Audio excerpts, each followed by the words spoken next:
Good morning, good morning, good morning, good morning. Hey, James, I see you back in your number one spot where you belong. What's up? I know it's going to be a great day today because you got your number one spot back. Good morning.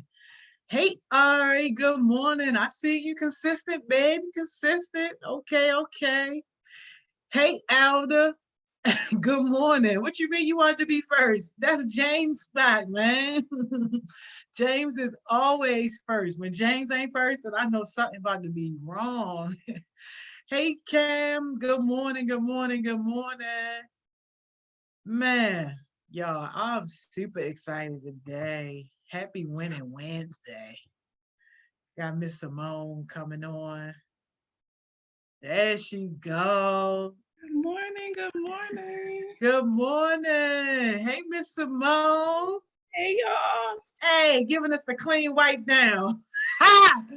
Wipe me down. Hey, Miss Tony, don't get us started on this good Wednesday morning. We don't know nothing about that. They don't know nothing about that. All drinks on me, gas tank on E. Wipe me down. Miss Tony's. I've really been by me. Have you heard the song, This Is Not As Good As Wipe Me Down by Ice Cream Paint Job? Of course. Cream on the inside. That's on my list for instrumentals. Like, yo, if we would have kept going, I probably would have played that instrumental for one of the kids to rap to. Absolutely. Yeah. Clean on the inside. Yo. Good morning, Q. Good morning. I see you consistent, winning Wednesday. Happy winning Wednesday. Hey, Hardcore. Good morning. Hey, Corey. Oh man, Hardcore said she can't stay today. She gotta go to the market, but she gonna catch up with us later. Okay, we love you. Yeah, man. Be safe out there, Hardcore. Be safe. Wear your mask. Don't be touching people. I know. Miss Coronavirus. Simone. Yo, just when I thought it couldn't get no better, yo. Miss Tony, please stop. No, just when I thought it couldn't get no better. So look, right. So we talking with the people, right? Getting everything all squared away for Doug to come on Friday, right? Yeah. So guess who else is coming with him? Who? You don't know him though, but his name. How do you know? How do you know? I know you don't know because I didn't know. I had to look him up, but his name is Artie Green, and he is a multi-platinum producer. Wow. Yeah, like a big deal. Mm-hmm. So like I looked him up, he legit and everything. But it's like it's crazy how people could be so humble, right? So I looked at his Instagram page, right? Mm-hmm. And it wasn't no blue check, it wasn't no thousands of followers. Like I think he probably barely got like 2,000 followers, something like that. But when I was looking at some of his pictures, he was some of them heavyweights. Like just chilling low key, like it ain't nothing.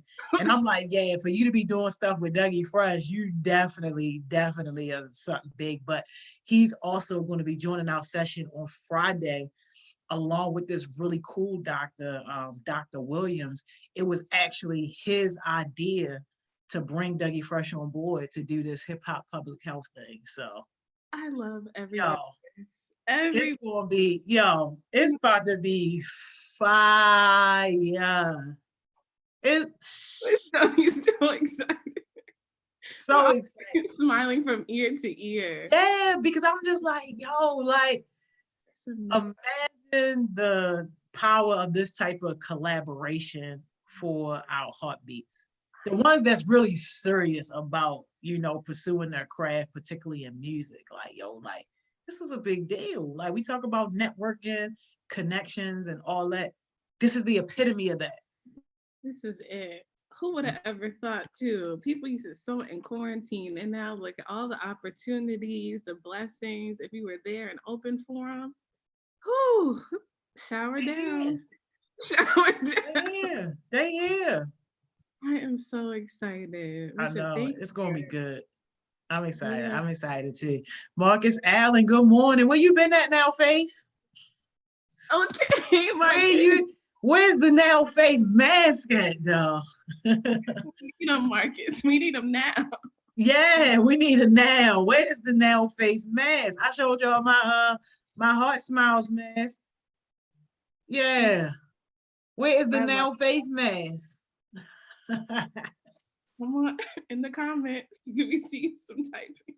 Right, something. Good morning, Amaya. Amaya's gonna be our co-host on Friday. That just oh, come on, Amaya. I feel like Yeah. they're gonna learn today. The Princess of They Baltimore. gonna learn.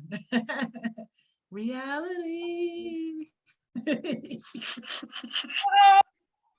Yo, Amaya. that's my joint too.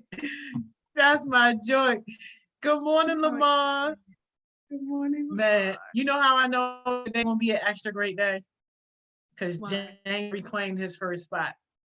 He was That's the what first I'm one talking on there. He came back. James came back. Come on, James. Claim that top spot. Exactly. He was the first one on. So you know it's about to be extra great. I'm excited for the day's guest speaker too. I know. Yeah. Miss Doreen gonna be talking about them premature babies and like the crack babies and you know that type of stuff. Yeah. Oh, that'll She be has an interesting job. I love I it. can't wait. What we doing today though? Ready to get back into mentorship part 2? Oh yeah, that's right. I forgot how good that was. Yeah, we had a really rich conversation about it. So thank you guys so much for engaging. Thank you, Miss Joy, for sharing, all of your jewels, because I think it's so important. Like, I feel like we keep hearing it across all the sessions. Like, mentorship is so important. Having that leadership mindset, aligning yourself with the right people, this whole quote unquote networking, the best place to start networking is with your mentor. So that's what we're going to talk about today. Let me just Yeah. I love it. I love it. Can what I do? I ain't even do nothing, yo. Q said it's a lot of great energy today. Yeah, absolutely. And Miss Millie, if you watching, man, shout out to Miss Millie. She's supposed to get on today. I don't know if she on today, but shout out to Miss Millie, y'all. Yes, we love you. Happy you're here. All right, y'all. So I'm gonna just do a brief overview about what we talked about yesterday for anyone who wasn't able to watch. Just a quick, like little dive. And today we're gonna focus more about how to be a good mentee, the qualities of a mentee, all that stuff.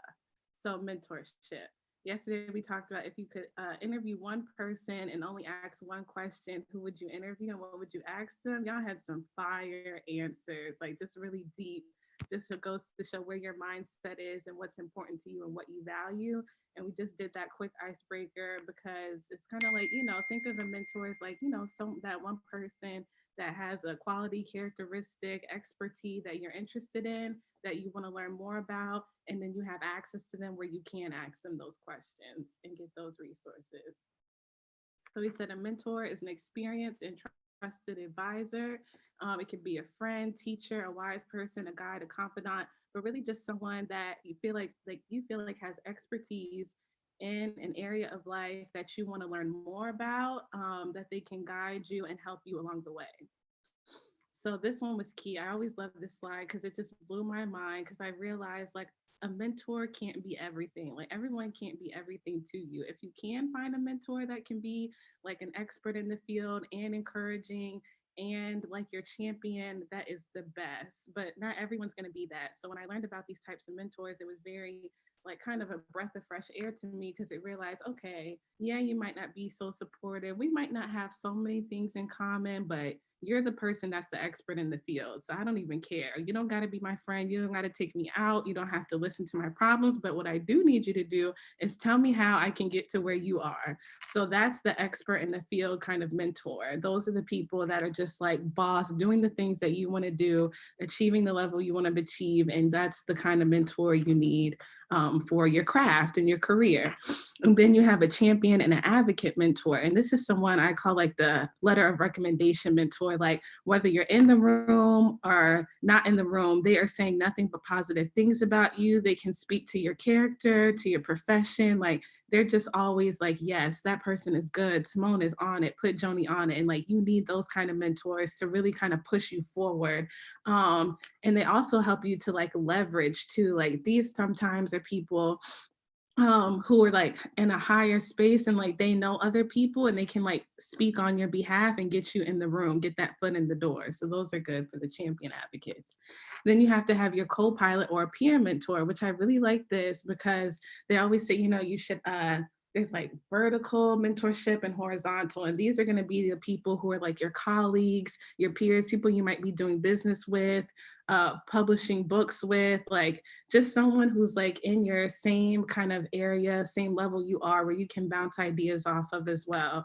And then you need a supporter and encourager who might not be like exactly the expert in the field. This one's kind of like my mom. Like sometimes she can't tell me all the research stuff. She'll always have, but she can always listen, kind of ground me, get me back together, like smack me in the face a little bit. Simone, you can do this, let's go. So someone who can like ground you, who knows who you are, is like non-biased from the situation, might not know everything, but they can help give you that boost.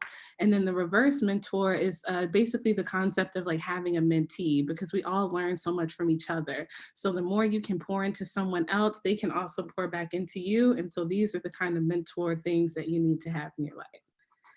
And then how to find the right mentor is finding someone that you want to be like. Like I said, that can be in your personal life or your professional life. But the whole point is finding someone that's aligned with your goals, something that you also want to achieve or want to have in your life.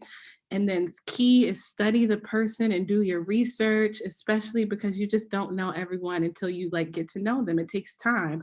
But if you know someone who also knows them, ask them what it's like working with them. You know, do some research online, Google some of the things they're interested in. Don't just go off of their social media. Like really do a deeper dive to see if this is somebody that I feel like would really be a good fit for me. And then ask for a meeting. Reach out, be concise. I said, kind of have your elevator pitch, like who you are, why you want to meet with them, and what would be a good time. You know, like don't be afraid to ask and tell people. I want to say this is not the point where you ask like, I want a mentor, can you meet with me? No, because it's a process. You still got to figure out if this is good. And that's the whole point of setting up a meeting, so you can get to know them more, see how the flow is, the communication, really see. But you just tell them like, you know, this is who I am, this is what I have to offer. You also have those things. Can we please have an informational meeting? That's like the key word, informational meeting. And then once you have the meeting, you really sit back and evaluate whether they would be good for you. Like, can you really trust this person? Is this going to be someone that you feel like you can build a relationship with? What type of mentor do you see them fitting in? Like maybe it might not be the all four, but maybe they'll be your expertise mentor, your champion mentor. But really just take your time, evaluate, and then that's when you follow up with them and you ask like, can you be are they looking for a mentee? Can they mentor you?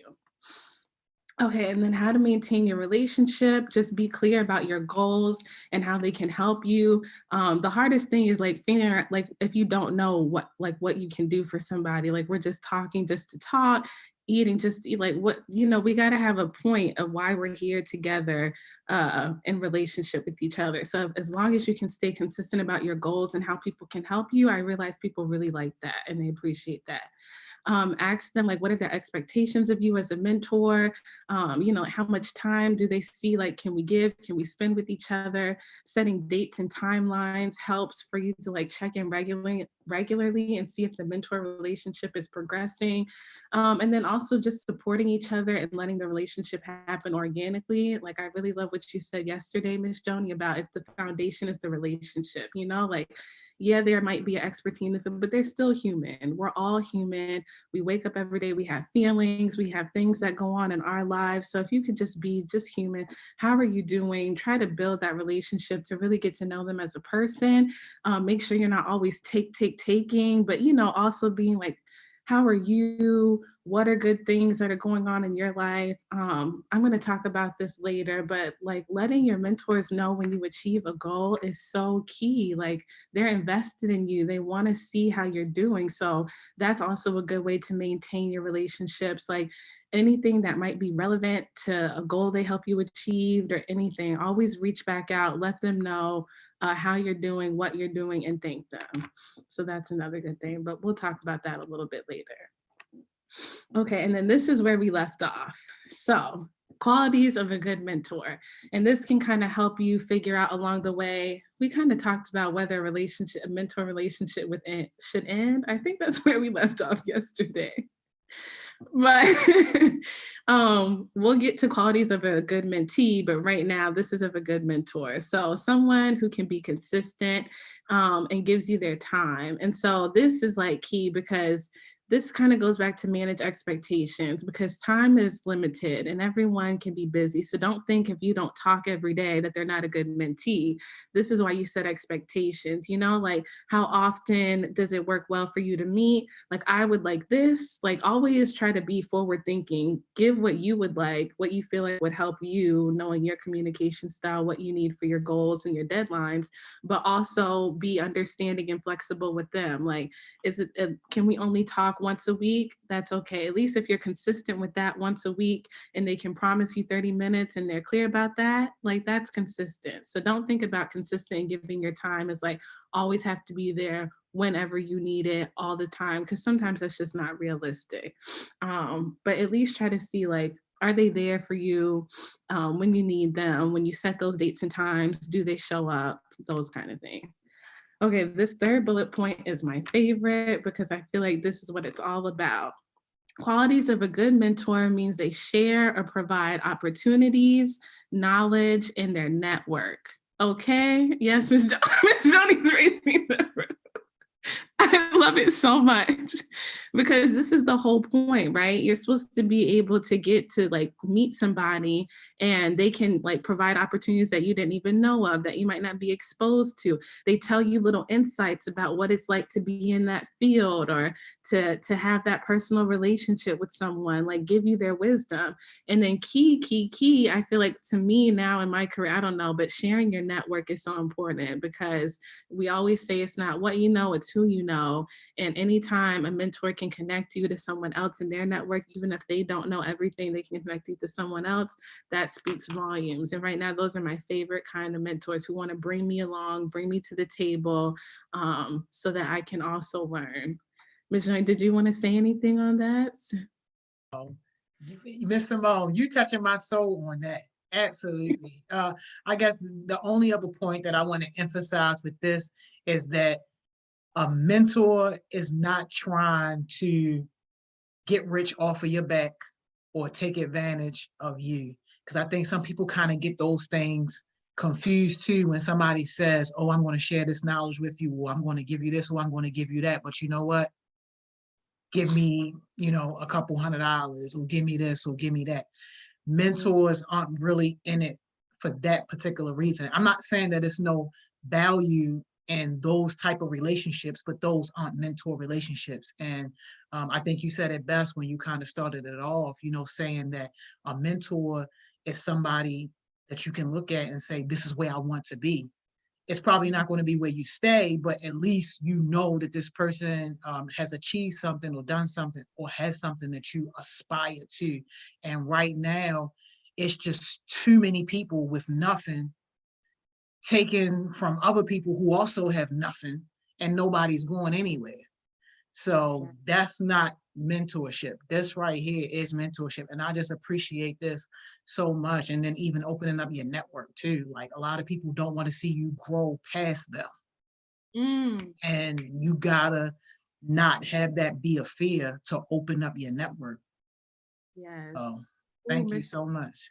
Of course, no, thank you, because you just hit on a really, really, really great point, y'all, because people will try to like be dream snatchers. Like they want to help you as long as you're like doing just enough, just good. And then the moment you get a little bit ahead of them, oh, now it's not a problem. Now you're not consistent. Now I can't come to the meetings with you. Now I'm not included on the email, like just petty stuff like that. And I really like whenever I experience that, I just remember trying not to take it personal, because spending that energy is not about me. It's about that person and things that they have to overcome, that they're insecure about.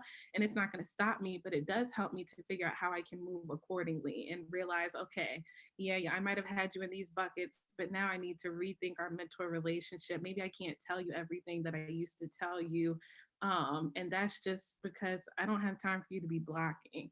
And some of the best mentors, like, kind of test, like tell them something that you like are about to do and just see how they move. Are they open? Especially like talking up to other mentors. Like my best mentors know that I have other mentors and I have other things going on, because you're not just a one-dimensional being. Like you're multi-gifted, multi-talented, and the more you grow, the more you're going to have things that you're interested in that should be still aligned to your why. You don't want to be a master of all these things. Involved in all these things, but you're not a master in anything. You still want it to be guided, but when you talk to your mentors and you tell them that you're doing some other things that might not be exactly aligned with what they're doing, but kind of fits with your goals and visions, and they have a problem with it, bad sign. Like, no.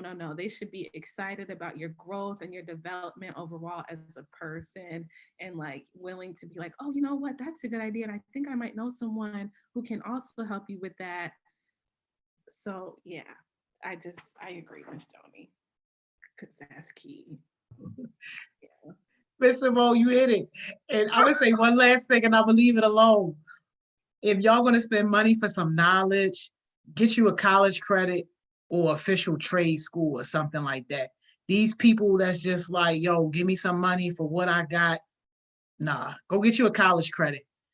Even if you never graduate, say you bought 2 college credits. I love you. No, but really, y'all, stuff on that, like, especially with Google and like the internet, there's so much knowledge out here, and you still have to filter through because there is misinformation. But y'all know the stuff they teach you in the library, .org, .gov, .edu, stuff like that. Sometimes YouTube, some people that you feel like and really listen to what they're saying, feel like, does it resonate with you? Does it not sound crazy? You don't really have to be paying for stuff unless you are getting a certificate or a degree or something. Some of the best programs are free. There are programs where they're paying you to learn. Like literally, the data science program that we work with pays people money to learn data science, not ask them for money. Because we know we're not giving a certificate. So just be aware of that kind of stuff, like throughout your life. Yeah, let's just move on because we could stay here all day. But yes, find someone that can actually listen, can be supportive and encouraging. Like I said, kind of listens to all your goals and your dreams. Again, try to be like, understand, like not everyone is going to be that kind of mentor that wants to listen or can listen to everything. They might not just be able to relate with you on certain levels, but and all in all, they should at least be able to give you their attention and like try to understand your perspective. Someone who holds you accountable, that's so key. We're not here just to like, let me stay in the same spot. If I don't grow, what is the point? So please hold me accountable. Someone who asks questions. This is good because I feel like a lot of the times, you have to go deeper. You have to get to know someone, and don't think of someone asking you a question as them like making it seem like you don't know what you're talking about or denying your goals. And this kind of goes back to our effective communication. Listen to their tone and like why they're asking the question. And then that can help you see, are they just trying to like, diminish my dreams and goals and doubt me? Or are they really asking questions to learn more, to get deeper, to try to connect me to someone, to help me see a different perspective, which is the next bullet point. But just make sure it's like not surface level, that you're really getting deeper and you feel like you're learning new things when you talk about with them, whether it's about yourself, about your career, your goals, something else. And then this last bullet point is also key, not to even throw any shade shade, but you have to make sure, look at what they call their fruit, you know, like a tree bears fruit, and like the best trees continue to bear fruit. That's how you know they're growing, they're doing what they're supposed to do. So look, are they even achieving some of their goals? When you talk to them, do they have a growth mindset? Don't be afraid to ask your mentors, how are you doing? Where do you see yourself in the next 5 to 10 years? Like, that's good stuff. And like, do they have other mentees that are successful? Have they ever mentored someone? Those are really good questions to ask. And just don't be afraid to ask them, because it's not what you say, it's how you say it. And a true person who wants to grow and wants leadership won't mind answering those questions for you. And though it kind of helps you realize, is this a good mentor for me or not? Should I be aligning myself with this person? Yeah. Do you have anything, Miss Joni, before we go on? No, you hitting it, Miss Simone. You hitting it. Going. Yes, yes. And if y'all have any comments, let me know. We're going to get more interactive right here again, because y'all really answered the other questions so well. So I have another question for us after this. But this concept really keeps sticking out to me. And I think I love it so much because like you really have to give back, y'all. And maybe we'll do a session about giving back and like what the importance of that, because it's so important. But you should always have a mentor and be a mentor in every stage of your life. And I think this is good because it kind of helps you to hold yourself accountable. It helps you to have empathy and compassion for the mentors that you're working with. You know, like it just is a good way to always be forward thinking and thinking about how you can pass the knowledge on that you're gaining to the next generation, so that it doesn't just stay with you, that you can be passing it on, moving it forward.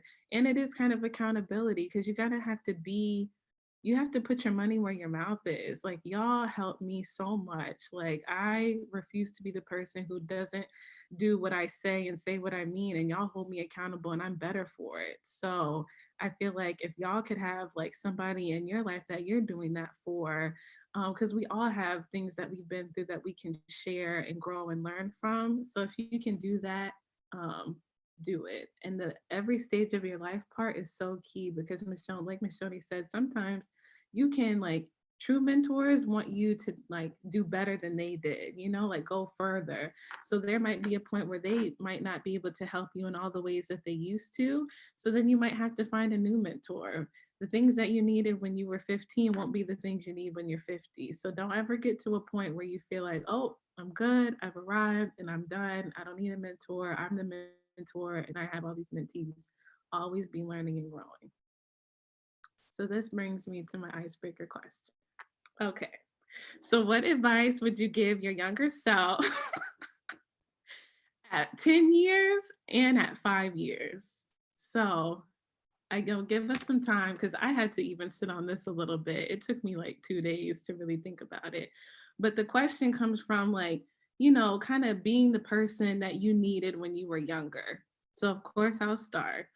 So I'm 25. 10 years ago, I would have been 15.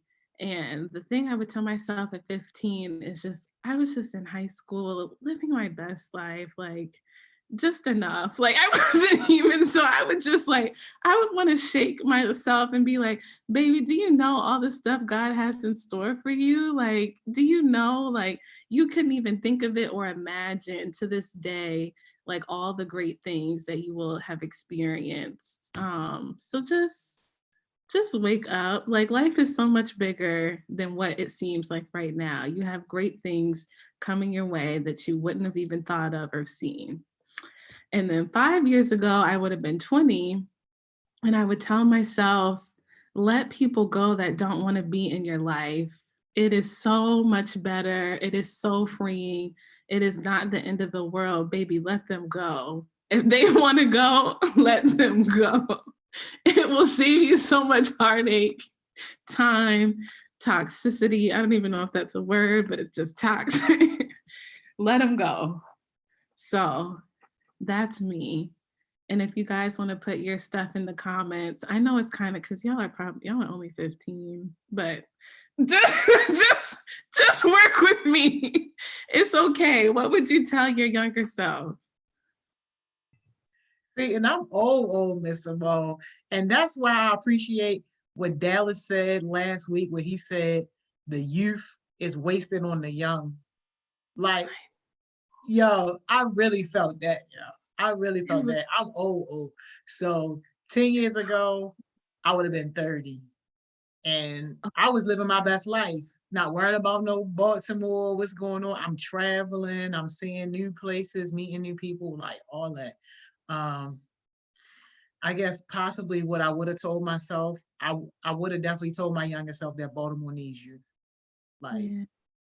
a lot earlier, a lot sooner. Like I definitely would have did that. And then 5 years ago, and it's crazy because Miss Mo just asked me yesterday, like, was I doing like any reflecting? Because this is the 5 year anniversary of Freddie Gray, 5 year anniversary of me starting HeartSmiles. And I'm like, no, I wasn't even really thinking about it because we've been so kind of tied up with what we're doing here. I didn't even take a moment to think about it. But I guess 5 years ago, starting this thing, I would have told myself day one, and this might sound harsh, but don't waste no energy on the kids who ain't ready. Like, not saying that they don't deserve it, but they ain't my ones to deal with. Somebody else gonna have to deal with them because I feel like, especially in the earlier days, I spent so much time trying to convince young people that they could be better and that they could do better and that there were other options in this world. Like I spent so much time in that realm that I was missing the kids who were standing there at the door waiting, saying, Miss Joni, I'm ready. Like all I really need is the opportunity. All I really need is the roadmap, somebody to help guide me. I would have got to them a lot quicker versus spending those couple of years trying to convince people that success is real. Now, if you don't believe it, or if you're not ready, I couldn't care less. Like, and it's sad, but I'm like, I need to get to the ones who ready. Exactly, because there's so many that are ready. And I know, like, even just being in my journey with Heart Smiles and as a mentor, it hurts. Like what you were saying yesterday really resonated with it hurts when you pour into people and you want to see the best for them. Like, it's like, if you could just see what I see, do you not? Why are you self-sabotaging? You are amazing. You are wonderful. You are better than this. You are beyond this, but you choose to like ignore the stuff. It hits different. It really hurts. And it hurts because you have to let them go. But the ones that come back, and like you said, the ones that already want it, they really do better because it's like now the ball is there in their court and they're ready to own it and they're ready to just do all the things that you knew they could do and more. So you're right. It sounds harsh, but it's actually better because people can't want stuff for you more than you want it for yourself. Exactly. Yeah. Exactly. I couldn't have said it better. We got some good comments here. I already said 10 years ago, I was too young to have real problems. She said, but for 5 years ago, stop looking for things that won't further you to be a better person. That's Preach, that Ari. that's deep. Preach. Q said 5 years ago, she was 15. She said, take hold of all the opportunities that are presented to you and don't let your anxiety stop you. Yes, Q. Yes. Yeah. And Absolutely. Cam said 5 years ago, I would have been thinking a little more about entrepreneurship. Mm, that's Yo, very that's amazing. And Lamar said that Mr. Kennedy responded to him about mentorship because he asked him yesterday on the session. Yo, you would have been so proud of Lamar yesterday. Talk about seizing the moment and building your network on site.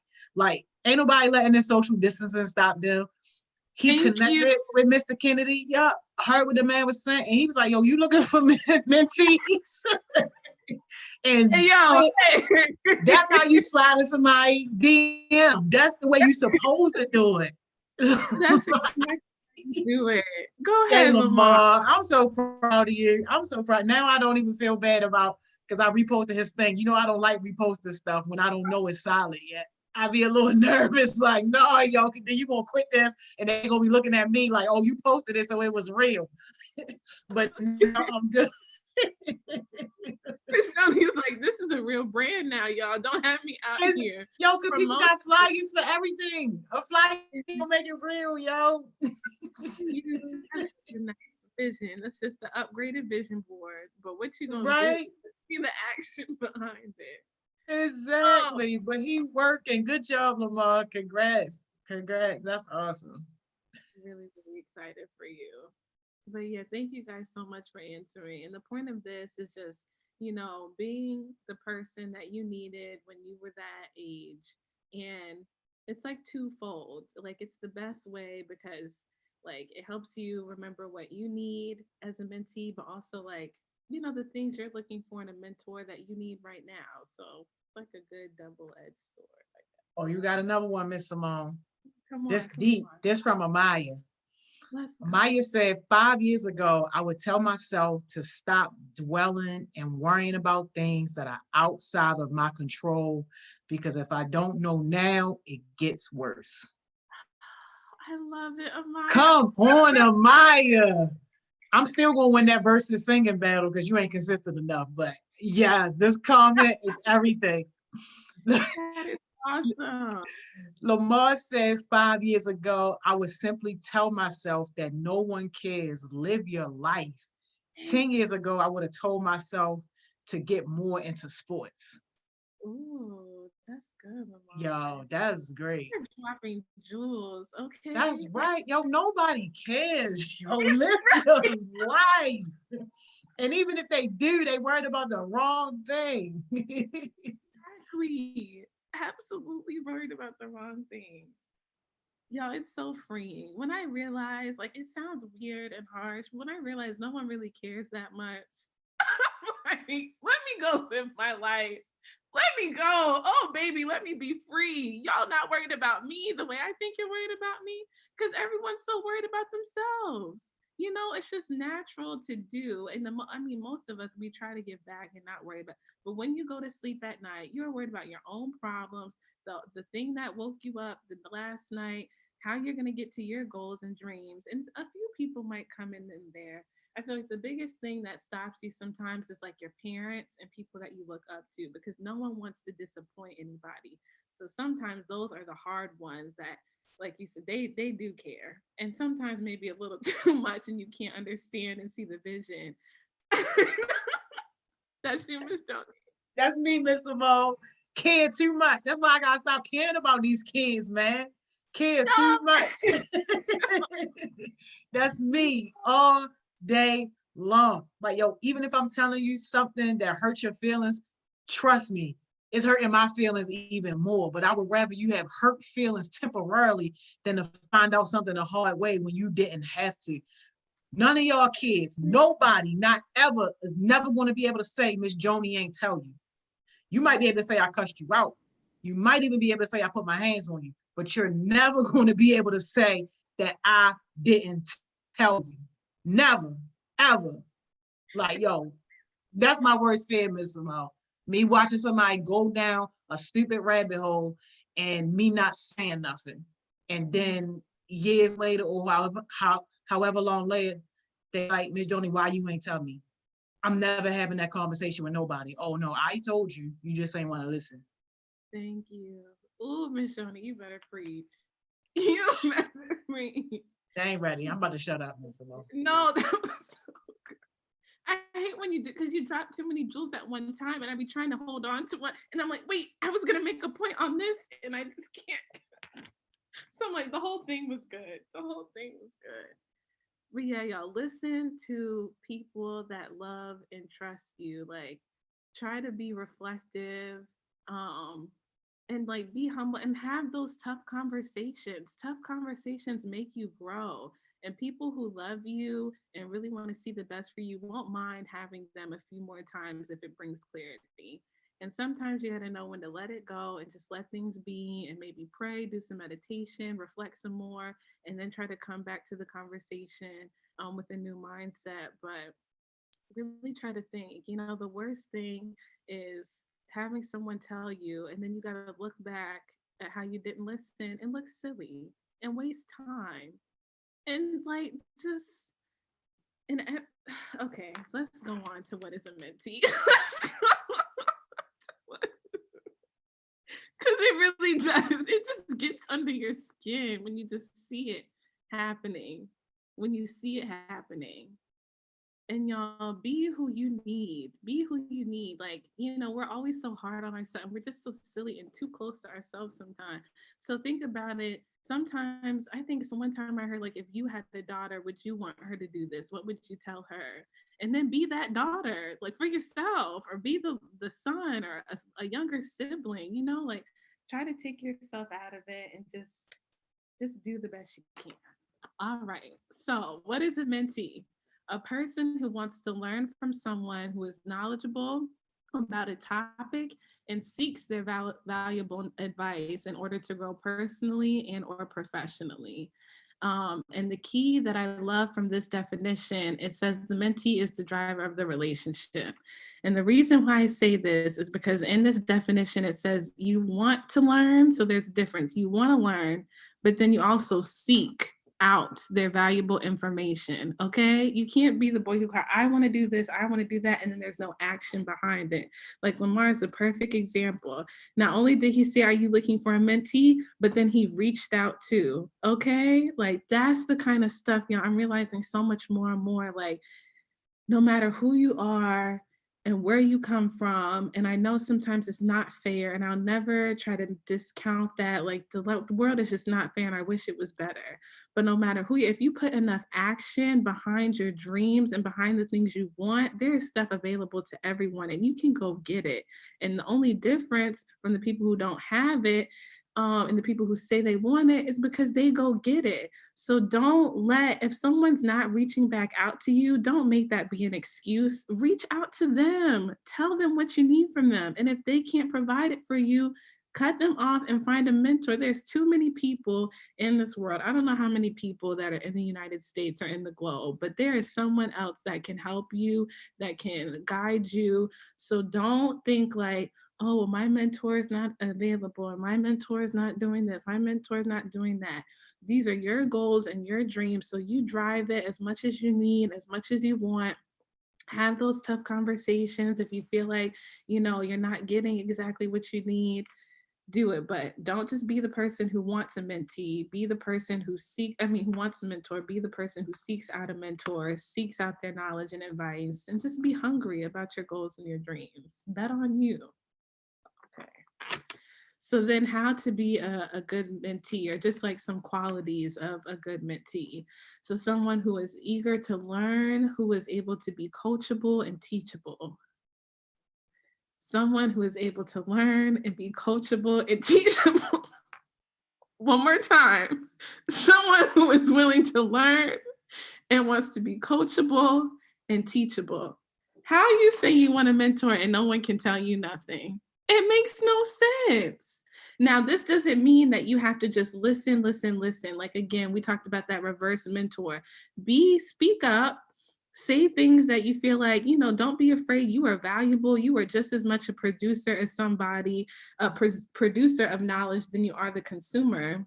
But also be willing to like listen and just hear what people have to say, do your own research, come back with more questions. Like that's the kind of person who's coachable, teachable, all of that. So important.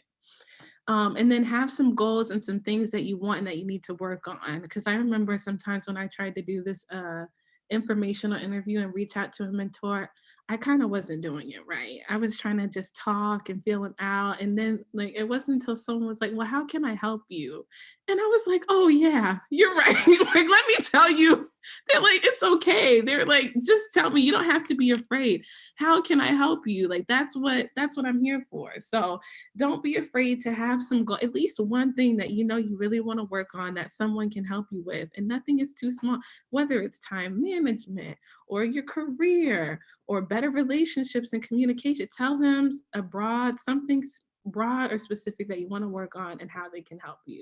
So you're not like me looking crazy, just staring at them and asking them how their day was and what their life is about. And then communicate your preferred communication style. So like I said, don't be afraid to be the driver of this. Like, if you know you don't respond well to emails and stuff, ask them, is it okay if we text? Is it okay if we have a phone call? Is it okay if we meet in person? Like, these are kind of the things that I like, that I know help me and shape me and grow me. Can we do a video, Zoom, something like that, so that you can, like, not have all these excuses about why you're not communicating. You can be the driver of that, being real with yourself and your communication style.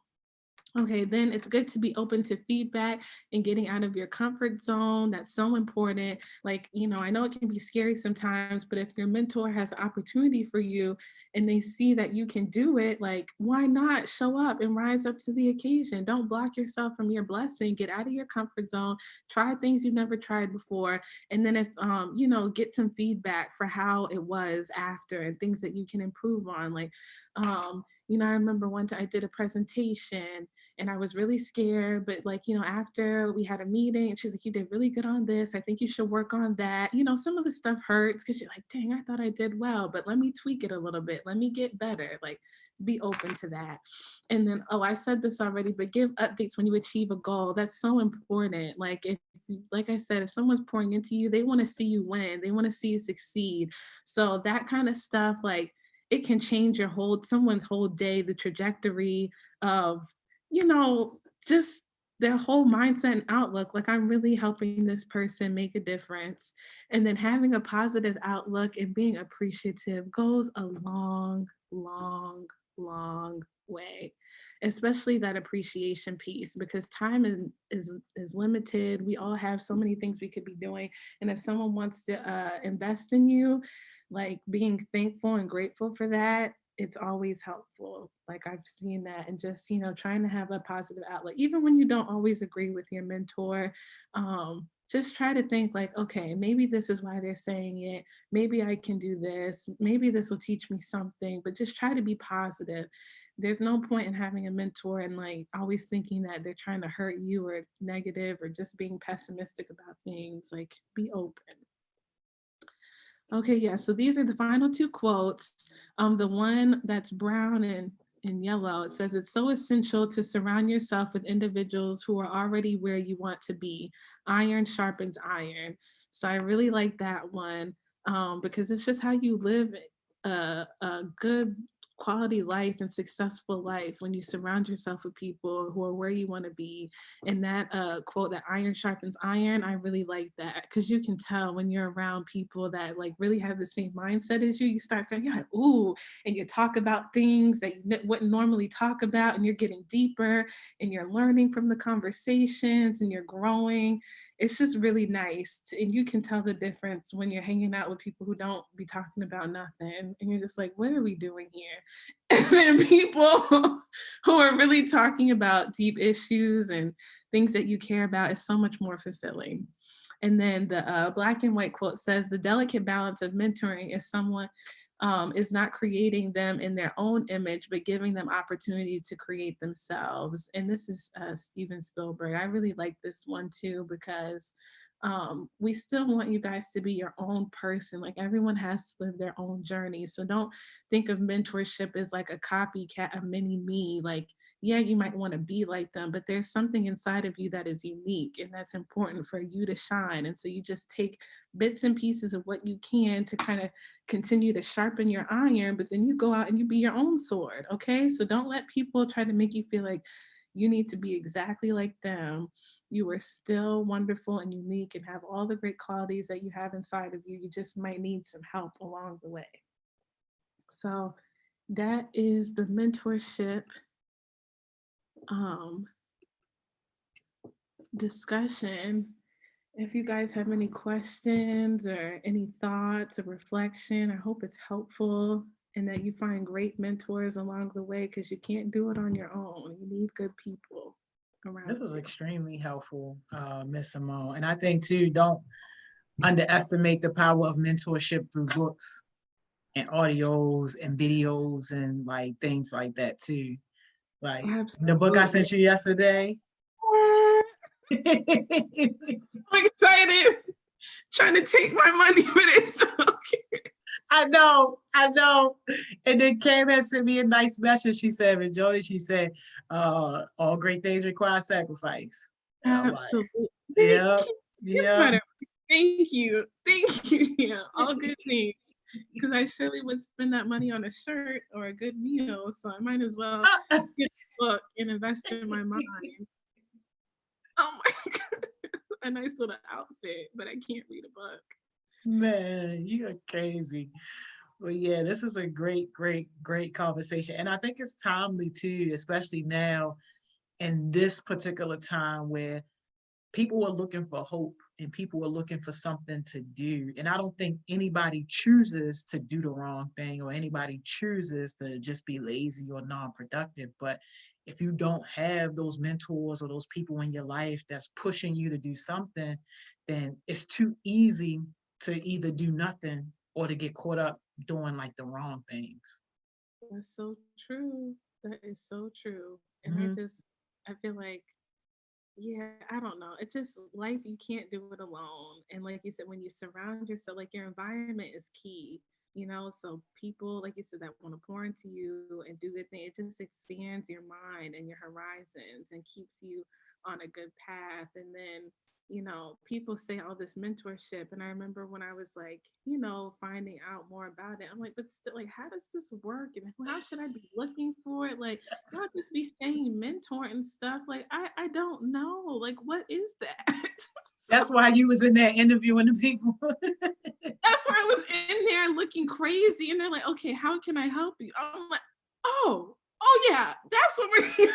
We're just looking crazy. Because they like have meetings with people, network. But I'm like, what does that mean? What does that look like? And I'm just so tired of like them not telling us, or like people not telling you guys what you really need. And thank you, Miss Johnny, for like always making it plain and clear and giving practical tips. And like you said, like I'm just gonna tell you guys what I know, because it just goes a long way. Like they might not tell you Yeah. school, but you need it. So Absolutely. And me and Cam had a whole little conversation in the comments because I said I can't really mentor people because their people bones don't be strong enough. Like it's they didn't have enough milk. yeah, it ain't really a whole lot of in between with me. It's either gonna break you or it's gonna make you better. Yeah. And most people fall in that break you, and then I'm the bad person. But That was like, so long. but I take stuff like that serious because I'm like, I'm going to go hard for you the same way I would go hard for myself. And I'm not saying that everything that I do is always perfect or is right, but it gets results. So Yeah. it's like, I'm not going to go easy on you if I wouldn't go easy on myself. And it's nothing that like I tell people to do or I don't be on people any much harder than what I be on myself. Yeah. I'm telling So you guys. like, yeah, and most people can't handle that. Like they can't handle that. So I'm like, you know what? Turn the water on, wash my hands. Oh, I like this. Okay, because we can do it, but there's sometimes you just gotta Yes. Yeah. wash Yeah. your hands. Turn the water on, wash my hands. Yeah. Like we still cool and all that, but I'm washing my hands of this whole little situation. Like, Like I want Yeah. somebody that's really trying to go get it. Like, Come on, because it just blows my mind. Like people, there we can do that. That 90% of people that go register their business, but only 10% actually still have it and like doing something with it. It just goes to show me, y'all, like anything in like going from high school to college, it's really not that hard. It's just a different, like you just have to be more disciplined. The work is really like you can do the work. Like the work is the work.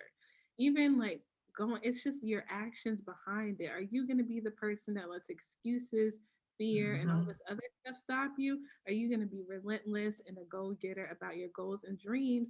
And that's the only thing that sets. So please, please go get it. Go get the bag. Exactly. Go get It, the exactly. And Cam over here preaching, she said, care for others as much as you care for yourself. If you wouldn't do it, then don't tell nobody else to do it. And that's how you truly care about somebody. And that's true. And caring about people will get your feelings hurt. Yeah. That's why I don't be caring about people.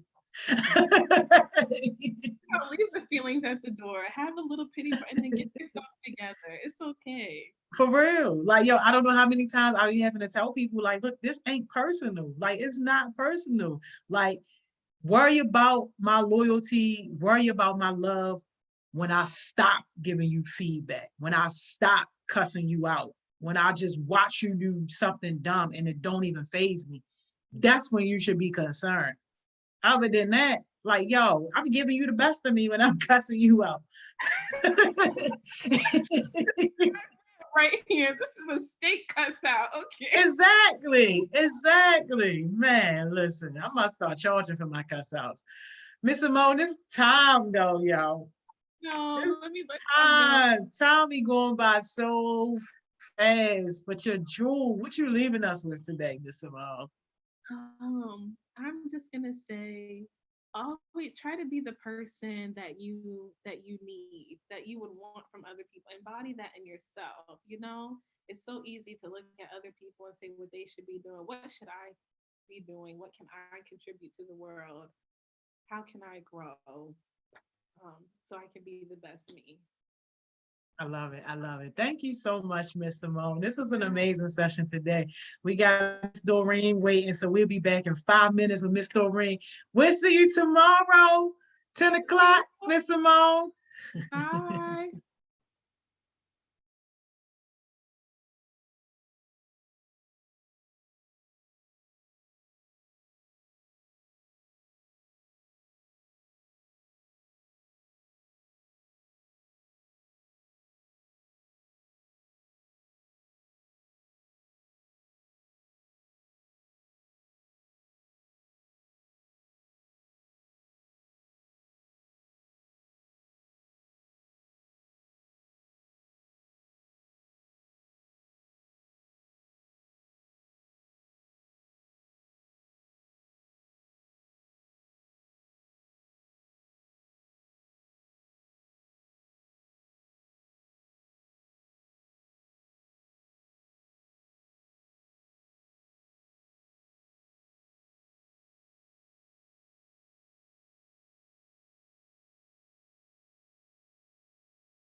Hey y'all, we are back. About to get Miss Doreen on here. Man, I don't know what's up with my comment. My comment ain't show. Cam, when you put be susceptible on there, I put a comment right under there that said going to dictionary.com. I don't know why it ain't show up. We about to get Miss Doreen on here, y'all. Super excited for this conversation.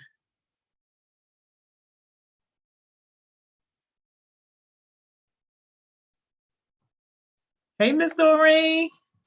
Hey, Joni, how are you? What's up? How you doing? I'm I'm good. I'm doing well.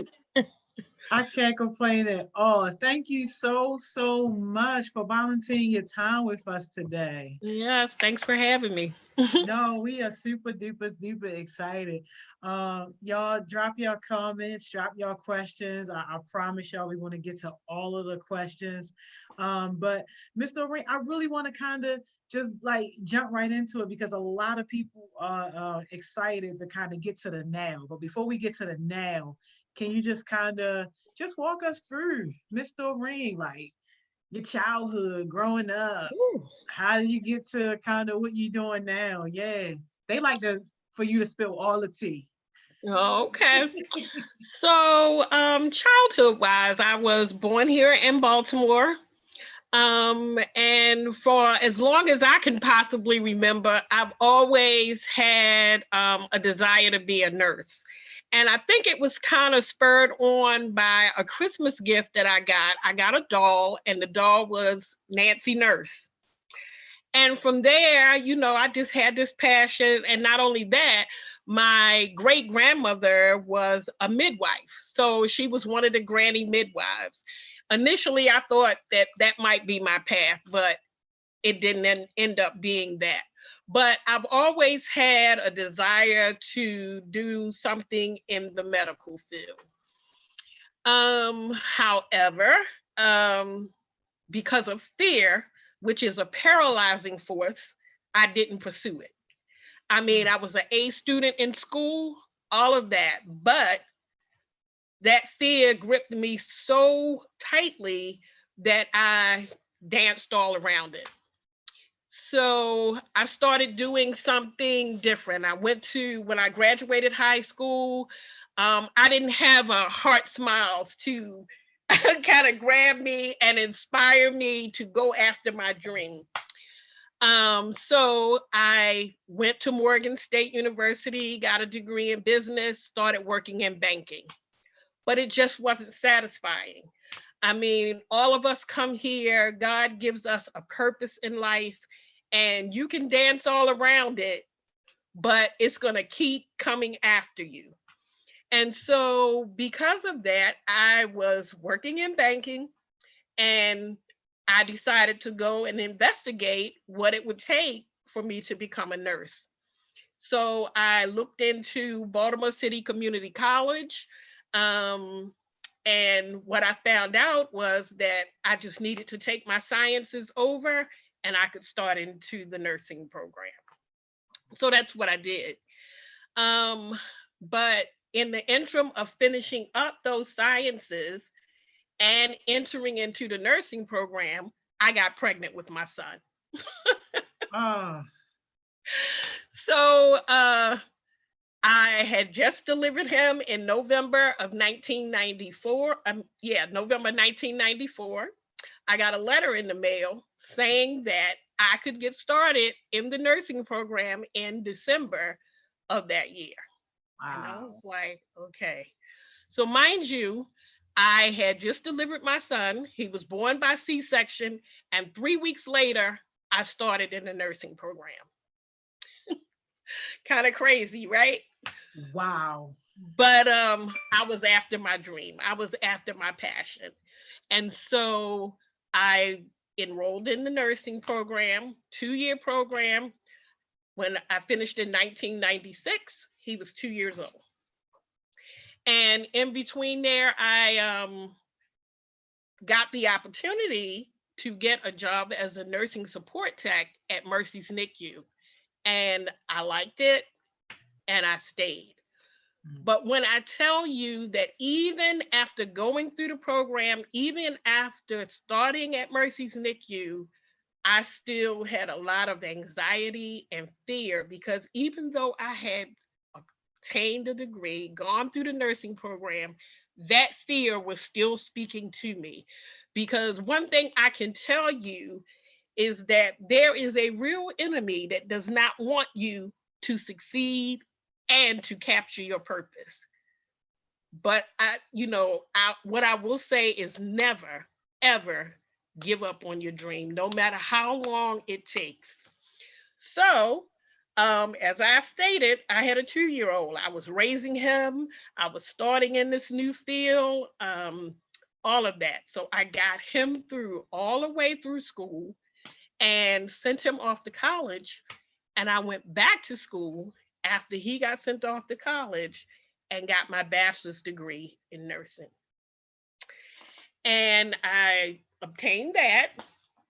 And then in 2017, in August, I got my master's degree in health education and promotion. So it's been a real ride. Wow. Wow. Rewarding all the way, but still a real ride. Um, and I've like I said, I've always had a passion for everything medicinal. Along the way, I've obtained a health coach certificate. Also, while I was pregnant with my son and in the hospital, had just delivered him, I wanted to breastfeed him. And I can remember the lactation consultant coming in and said, I understand you want to breastfeed your son. She handed me my baby and she left. No education surrounding it. So from there, I was like, I really, really want to educate women about breastfeeding. And so I had the opportunity in 2018 to do a lactation course. And I've since obtained my certificate as a lactation specialist. Wow. So, I'm doing that. I've done seminars to become a doula. I'm looking into childbirth education. So there are a lot of things that I'm still pursuing. And I just, on April 4th, celebrated my 60th birthday. So when I say, don't give up on your dream. Oh my gosh. Don't give up on your dream, because I'm still moving. I mean, all I'm looking for is all this life that I have ahead of me. Wow. Oh my gosh, Miss Doreen. Well, happy Yes. belated birthday for sure. Thank you. And thank you for this.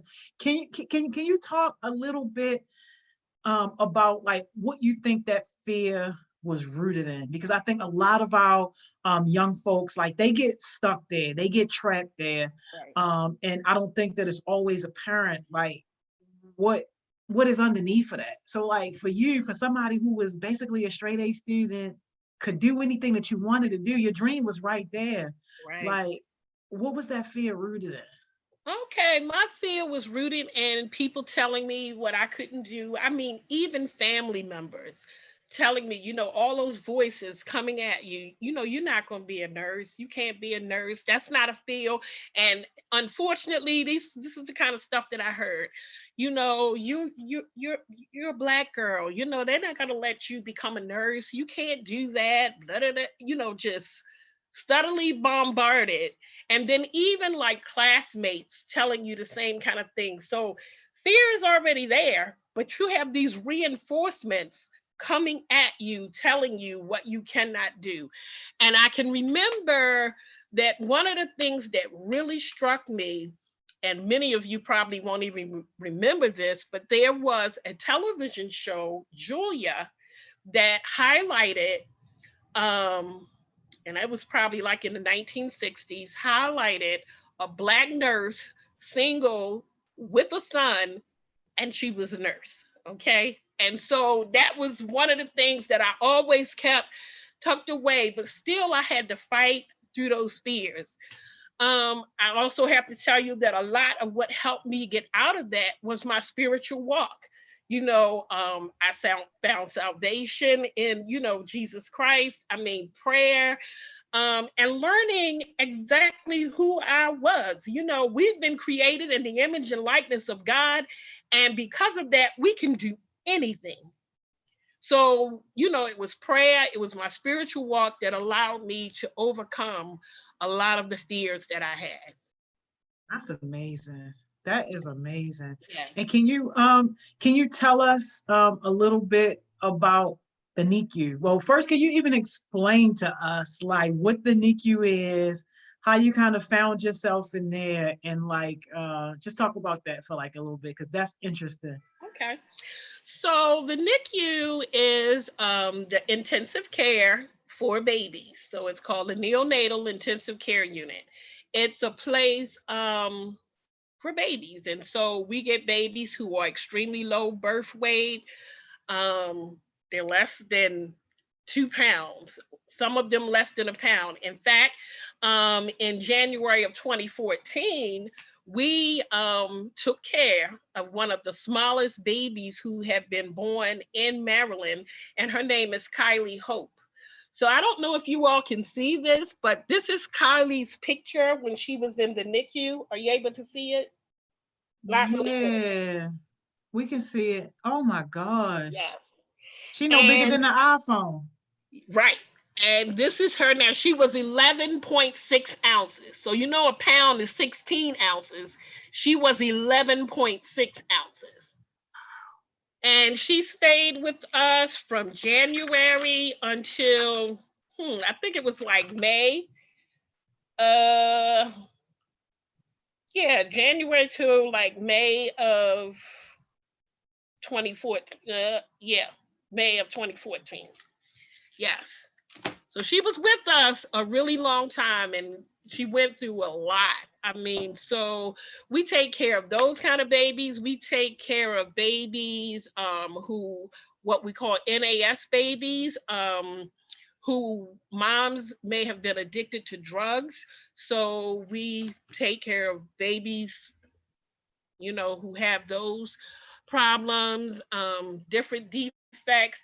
At Mercy, we don't do surgeries. So when we have babies that require surgeries, they are either shipped out to university or to Johns Hopkins, which are also level 3, level 4 NICUs. So, some places are not level 3. They're called special care nurseries, and they don't do the intensive work. Like if the babies are under 34 weeks, then they are not, they have to get shipped out from the special care nurseries. So when you were saying, I want to be a nurse and this is my dream, like, were you imagining the NICU?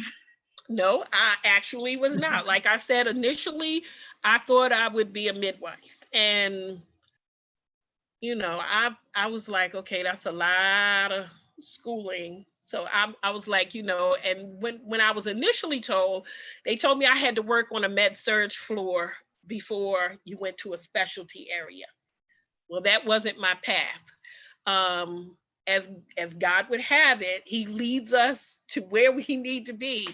And I came to Mercy, as I said, as a nursing support tech, got into the environment and stayed there. And I've been there now for almost 25 years. 25 years. Yeah. Wow. Yes. Wow. And it's not been an easy ride because the NICU is a very stressful area. And even in all this time, every day I come to work, my heart is racing because you don't know exactly what your day is going to look like. You don't know if you're going to come to a delivery of a baby like Kaylee, or just what's going to happen, whether you're going to get that code where you're rushing in and it's all hands on deck. You're in the delivery room or in the OR, and this baby comes and is not breathing. They're blue. They need to be intubated. So, it's a whole team, that comes in and assists, in the resuscitation of that baby and then getting them to the NICU. So it's a lot and it's fast paced and yeah. But oh my gosh. I'm still there. Oh my gosh. Initially, when I started, I cried every day and said I wasn't coming back. Really? Yes, because it would be that intense. Oh Yeah. my gosh. So like it sounds like the emotional toll and the mental Yeah, toll is a big factor. it is. So so what would you tell, so if a young person was watching right now and they were thinking, I might be interested in this as a career path, but Mhm, as you know, a lot of young people today, they deal with that anxiety, they deal with the mental health mhm. issues. Like, what would you say in terms of being prepared or ready, like for that type of environment? What I would say is, if you feel a pull towards it, it's something that you want to do. Um, we're living in like a little strange path right in through here, because there was a point in time where students could come in and shadow and see exactly what a NICU nurse does. Unfortunately, right now we don't have that luxury because of the pandemic that we're going through. But if your passion is there, I would say go for it. The only way you can overcome your fears is to face them. So yeah, just if that's your passion, if that's what your pull is towards, go for it. I love it. I love it. What was the hardest thing that you've had to face or deal with, like in your fight to kind of achieve your dreams? My hardest thing was to keep speaking to myself and saying, you can do this. You can do this, because like I said, that those voices, I don't think they ever go away. They're there. And you're like, every day you have to say to yourself, you know what? I was built for this. I can do this. I was born for this. And just keep treasuring forward. Yeah, Yeah. absolutely. Yeah. Absolutely. Can you take us through like what the most challenging situation was? I know you spoke on like a few of them, especially having to go right to school after dropping a baby. Like Uh, I can't imagine hardly anything much tougher than that. But can you walk us through like one of the most challenging situations that you found yourself in? um, wow. I, every day probably was a challenge. No, I'm serious, because it Wow. comes with different things every day. I can remember the first time that a baby died in our NICU. He was so sick, had to be taken off of ventilator, and the mom was there, but she didn't want to hold the baby. And I sat there and I held this baby while it passed. I'm telling you, by the time we had gotten through this baby expiring and getting him off to the morgue, doing everything, I was depleted. I had to leave and come home because it took a lot out of me. But I could not see this baby pass alone.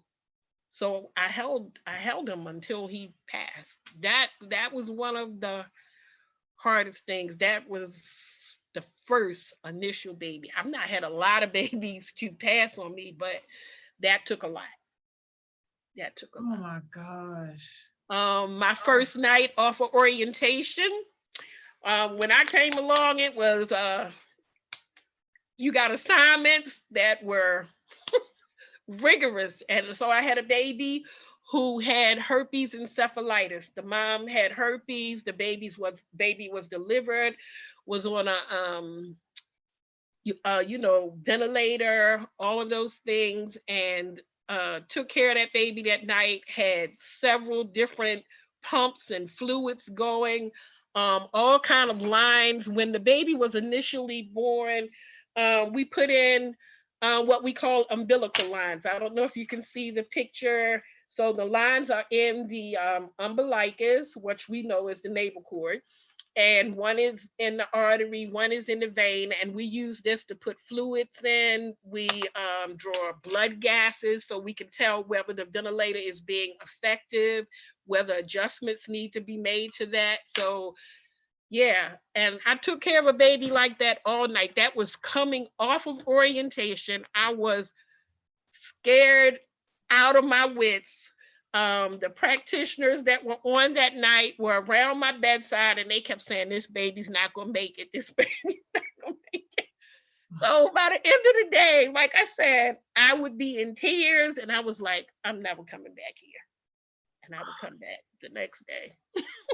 oh my gosh. Yeah, Oh yeah. my gosh. Was there ever a time where somebody like didn't make it and you really thought that they would? Like, what was that situation like? Hmm. Um, yes, and that was kind of heartbreaking for me. We had a baby that had gone through like multiple respiratory support and could never get off the ventilator, was given like a lot of steroids and stuff like that to try to help with the lungs and the development. And he didn't make it off. He was with us probably like for 3 or 4 months. Everybody grew very close to him and his family. And, he had to be taken off. So, again, it's a heart wrenching situation because you're taking care of these babies, but not only are you taking care of them, their families are there. So, you're taking care of the families, you get close, you get to talk to these people. And they become like family to you. So, it becomes a difficult situation when you don't see them go out the door. But I must tell you, Joni, for all of the things that are heart wrenching and hard to deal with, we also have many success stories like Kaylee. And so much so that, every couple of years we have what we call a NICU reunion. And these babies come back to us and they're vibrant and they're Wow. smart and they're doing well. And it just gives you such an uplift. Sometimes they're able to drop by and just come to see us. And I'm telling you, you feel great because you knew that you had a hand in these babies going forth and becoming vibrant parts of society. Wow, that is amazing. That has to be fulfilling on so many different Yes, levels it and is. It makes is. all those nights crying worth it. Yes. Oh Yes. my gosh. Oh my gosh. Um, can you talk a little bit about like young parents, like experiences that you've had with young parents, maybe like teenagers, like are they in the NICU frequently? Oh, yes. We get a lot of teenage parents. I mean, some of them as young as 12 years old. Yes. The parent 12 years The old? parent 12 years old. Yes. Yes.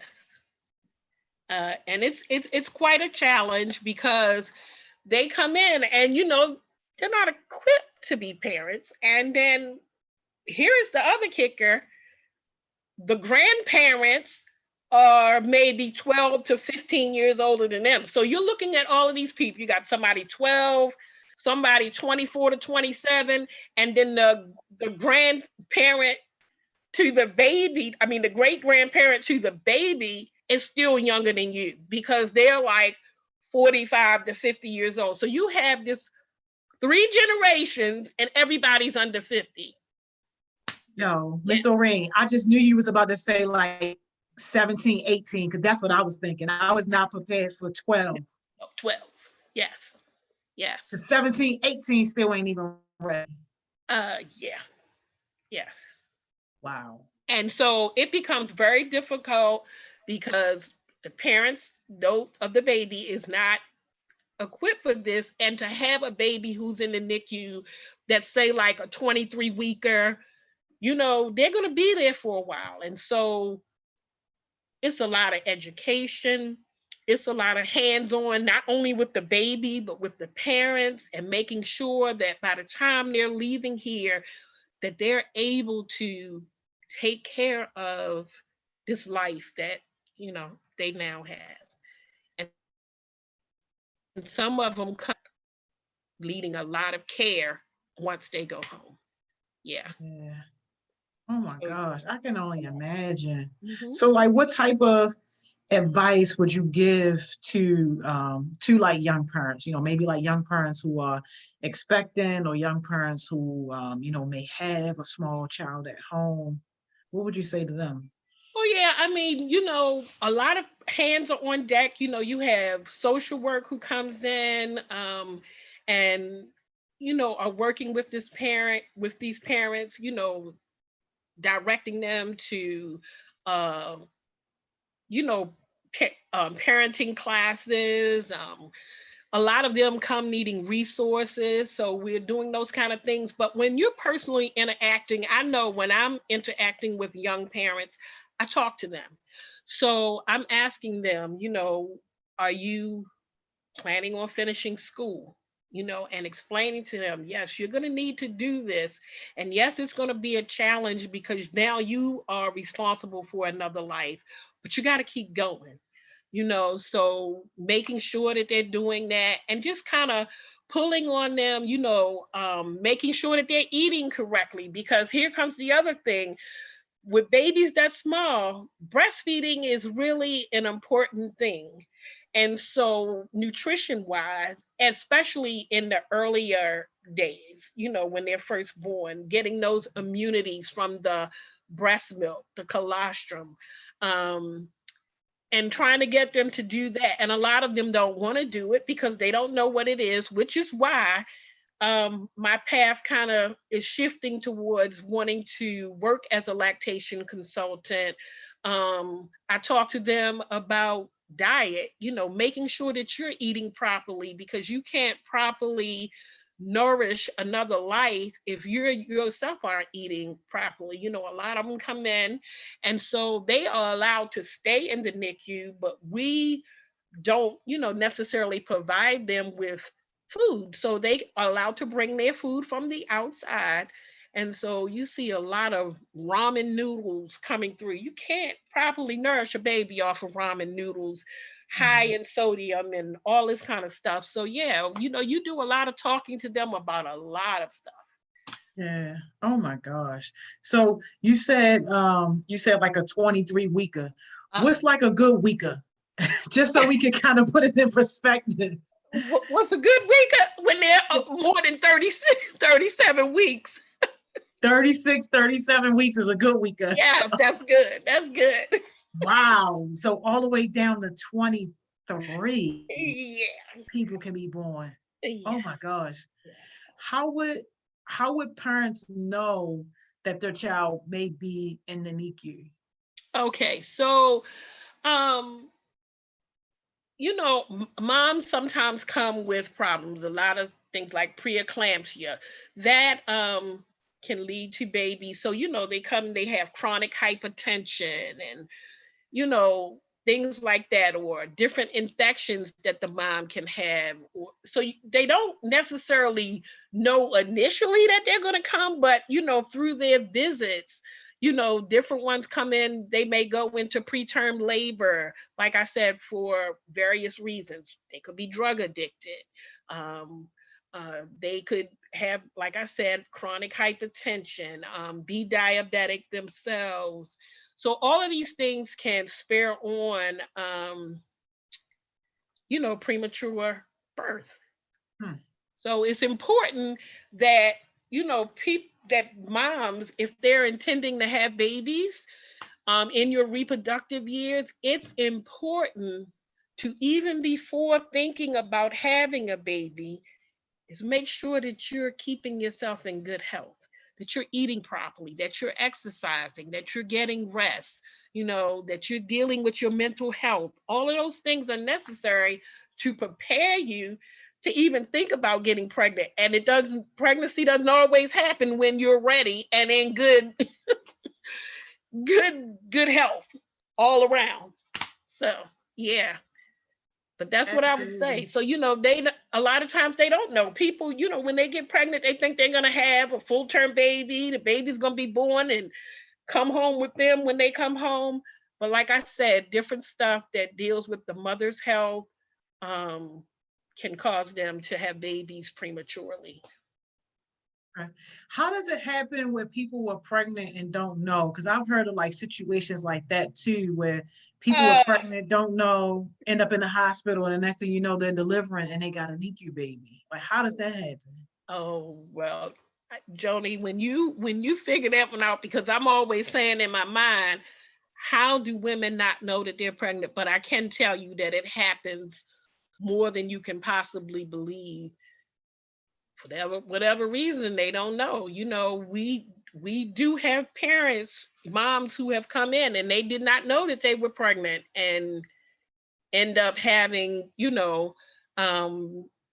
babies, and they have to come to the NICU Wow. because they haven't, and they haven't prepared for that. You know what I'm saying? They didn't even know that they were pregnant. So yeah, but I can't phantom in my mind how a woman doesn't know that she's pregnant. I mean, I almost knew instantaneously that I was. Yeah. You know what I'm saying? But I'm in tune with me. So Yeah. yeah. So Okay, so that's I not can't just me speak then. to. No, no, it's not. That's Got it. okay. Are there a lot of men in this profession? Because I know we got some young heartbeats who are gentlemen, respectfully. No, but I mean, there are men, more and more men are getting into this field, and I would say go for it because um a lot of times when you find men in this field, they are like a huge asset. Um yeah, to nursing. And I would strongly suggest our manager at Mercy's NICU is a male.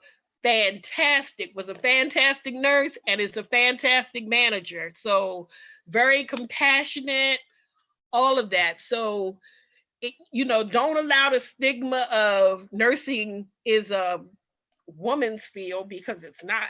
It's for compassionate, caring people.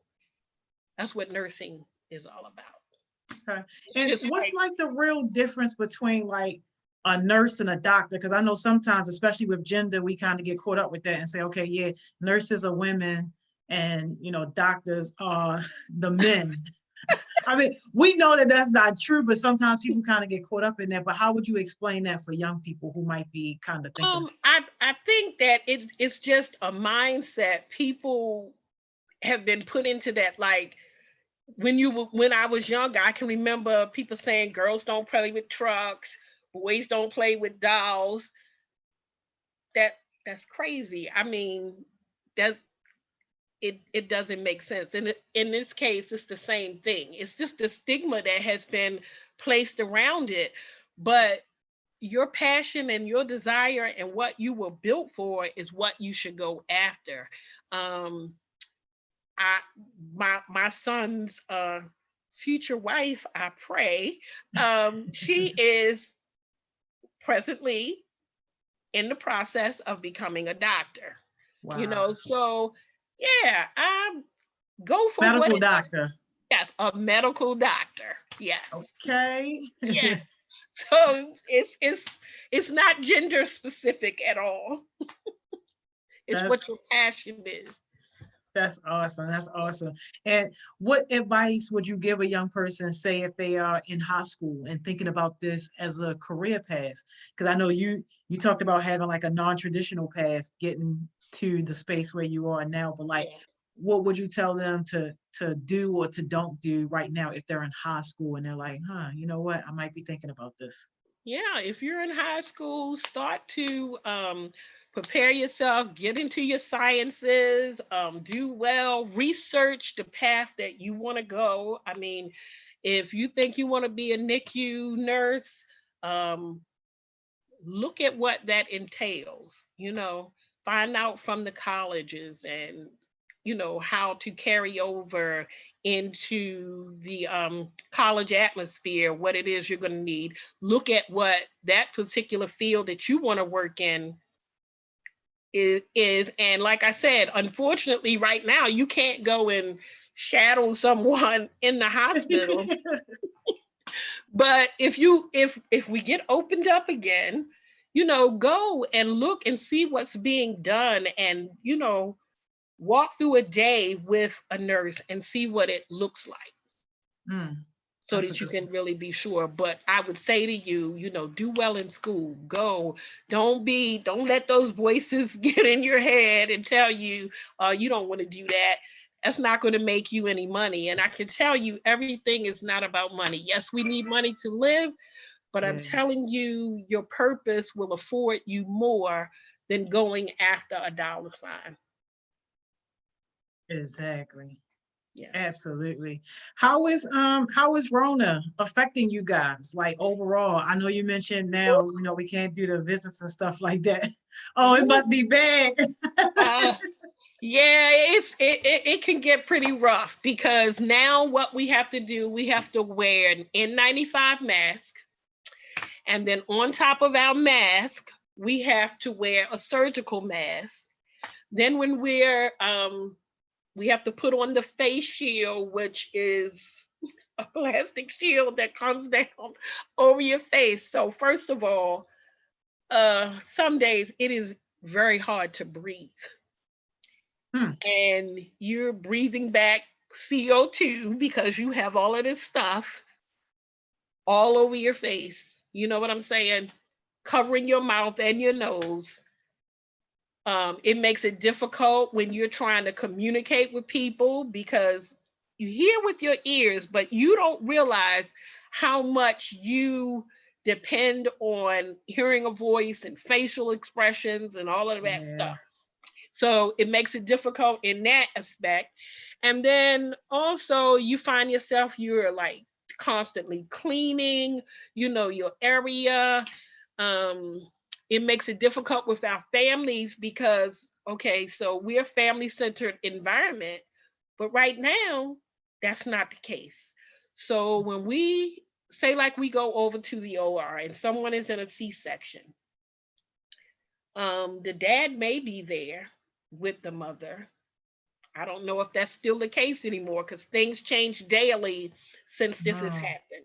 So they may be there. We try to spend extra time there so the dad can see and hold the baby because the yeah. bottom line is once we leave that area and come to the NICU, the dads can't come over with us anymore.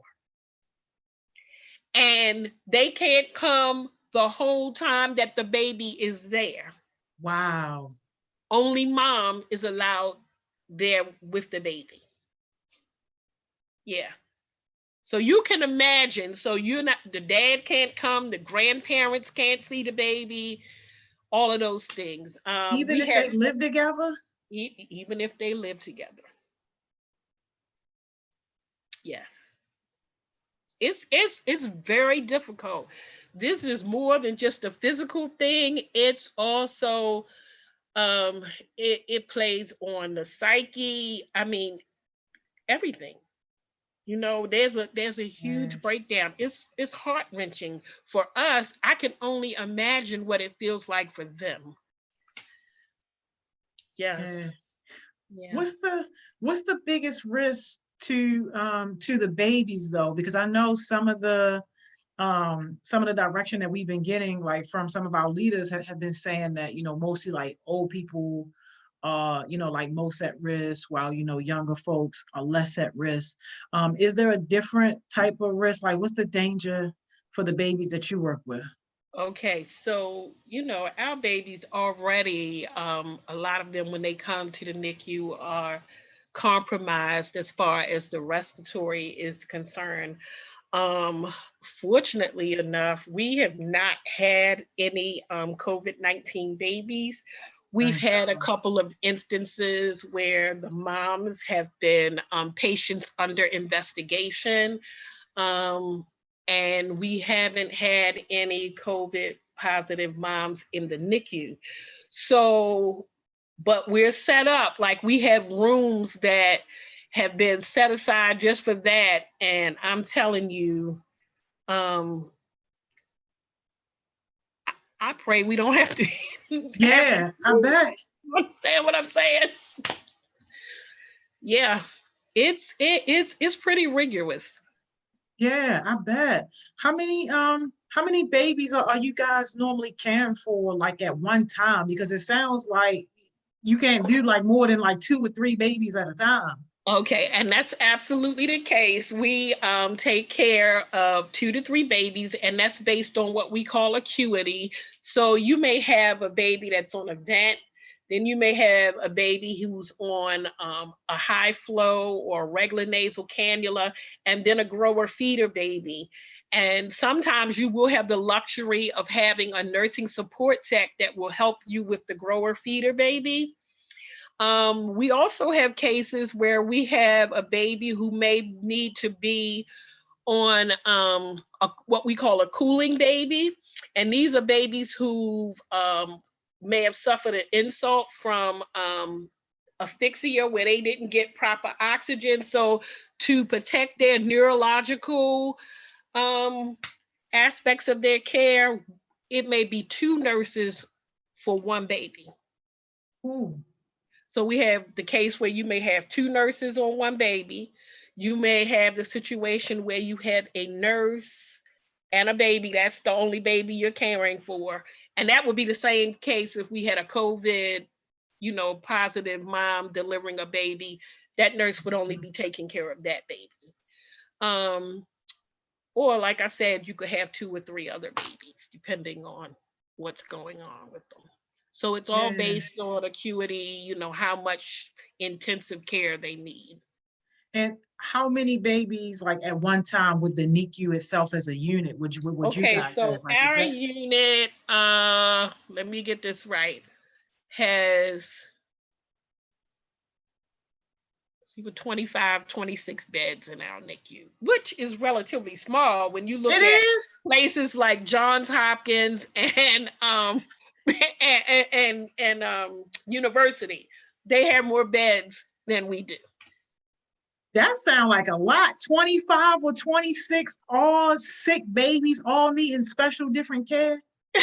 Yeah, well, they're not all sick, but we've had some pretty, oh my God, we've had some pretty busy times where you've had like a lot of sick babies. And, we have been talking here recently, like, with all the shelter in place, we were like, a little way down the road, we don't know what this is going to look like. Exactly. That's why I'm telling these teenagers, keep yourself productive. Yes. Don't go see Miss Doreen in this NICU. Not like that anyway. Right. It's crazy. Yes. So you guys don't ever care for parents. You only care for just the babies. Well, we don't care for them in the aspect of giving them medical care. Yeah, that's what I mean. We care for them. Trust me. Yes. And our NICU is like a big old family. I mean, we're there. We have babies when they reach 100 days. They have been given parties because they made it to their 100th day in the NICU. So, that we like bring like food. People buy gifts for the baby or give them gift cards, that kind of thing. So balloons, decorating the room, all of that kind of thing. So yeah. That's awesome. That's awesome. Yeah. Karen has a good question for you. She said, well, what if there are more sick babies than beds? What do you do in that situation? Then they have to be shipped out to other hospitals. And that can be kind of heart-wrenching because then mom may be still, on L&D and not able to be discharged, but the baby is now sent to a whole different facility. Oh, man. Yeah. And we get a lot of babies, like I said, that come from special care nurseries to our facility, and they could be many miles away from home, and have to travel. So, this is where other outside resources, like there's the Ronald McDonald House that they can be referred to. And that's if they have space there, or they may need to find a place at a hotel to stay. Because now they can't stay the whole family in this one room along with the baby because of what we're dealing with COVID-19. So. Oh my gosh. Oh my gosh. So what happens when like mom is having like serious medical issues or complications? Because you say you guys don't treat mom medically. No. But we just kind of take the baby. So like what happens in those situations when mom is having all these extra problems and issues? What do you mean? What happens? Yeah, so like take care of the baby in the NICU. Yeah, so then where does mom go? She goes, like we've had moms who have been in the ICU at Mercy, and we have the baby here with us, so they're just separated. Oh, Yeah. and you guys don't keep up with that care that mom is getting or We anything don't we like that? don't keep up with their care, but we do get updates. We find out how mom is doing. If we have Kate are able to, well, that was in the past because I don't know what would happen in COVID-19, but you know, um, you know, different family members in the past would come. We, take pictures, send them up so mom is able to see pictures of the baby. It depends on at that time what was going on. In this particular environment now, we don't have the luxury of doing that and allowing other Yeah. people into the unit. So it has become extremely heart wrenching, like I said, because you can't help with that anymore. Yeah, that's a tough one. Even though mom can't come in, other family members can't either. Mm. Yeah. Oh my gosh. So This she is a great question right here. Jess says, are there times when you disagree with treatment recommendations? That's wow. Huh? decline that question. Can you No, decline it? what I'm gonna say is yes, there is. There are many times, and I've been conflicted many times. And yes, you may speak on it, but at the end of the day, unless it's something that goes against the Maryland Board of Nursing, you are required to carry that out. If it's not something that's going to compromise your license, then you are to carry that particular order out because you don't get to make medical decisions. You get to be a Hold up. Who part are of we the carrying this team. order out from? Huh? I'm lost now. Who are we carrying this order out from? From the physicians, the neonatologist. Yes. Oh, But okay. sometimes, and you can ask, well, I'm not necessarily agreeing with that. Why are we doing this? Yes, you are allowed to ask questions. Um, and like I said, and yes, sometimes we don't agree with what is being done, but you're not going to Okay. always agree. No. So this neonatologist physician, Yeah. this is the person who basically has all say on like what type of care that this particular baby needs. Yeah. And then the NICU nurse, you guys carry out whatever Yeah. it is that they okay. Yeah, All right, I it's a got it team. now. I So the got it team now. is the neonatologist, who is the doctor. We have nurse practitioners who are there, and that's how I know your mom because she was there, the nurse practitioner, and I She asked wasn't giving out bad orders, was she? no, no, She no, no. oh, all right, because I No, had to she get was on on her. point. She was She on was oh, all point. right. You know that. Look. And then the nurses and social work and nutrition, all of those, we all kind of work together to make sure this thing is gonna work out fine. Yeah. Got you. That But makes yes, sense. there are times where we do disagree. Wow, that definitely makes sense. This is a good question from Cam. She says, like how therapists and 911 operators need mental health checks. Do you all have those as well? That's a Uh, great question. yes, we need mental health checks. And I'm telling you, no, I'm serious. We become our support system because some days are very rigorous. But what I can tell you, I can speak for at Mercy's NICU. Oh my God, the nurses there are so supportive. Like, we are there to help one another, to make it go as smoothly as it possibly can. And that's the one thing that I have, felt good about being at Mercy. Because I can tell you, some days you wouldn't make it if it wasn't for the other Mm, people on the team. You just mm. would. It would be absolutely impossible. Because if you're like, say, like if you come in and you're on first admit, and what first admit is, you're the nurse that if a baby needs to come to the NICU, you're going to admit that baby. But you could already have 2 babies, and they try to give you an assignment that's conducive for receiving another baby. But if your baby becomes a 1-to-1, then other people on your team have to assume the responsibility of your babies. But you also may need someone to come and help you assist with getting this baby admitted. So yeah, your team members become very important and vital to you. And yes, if you didn't have them, you would probably kind of lose it most days. Oh my gosh.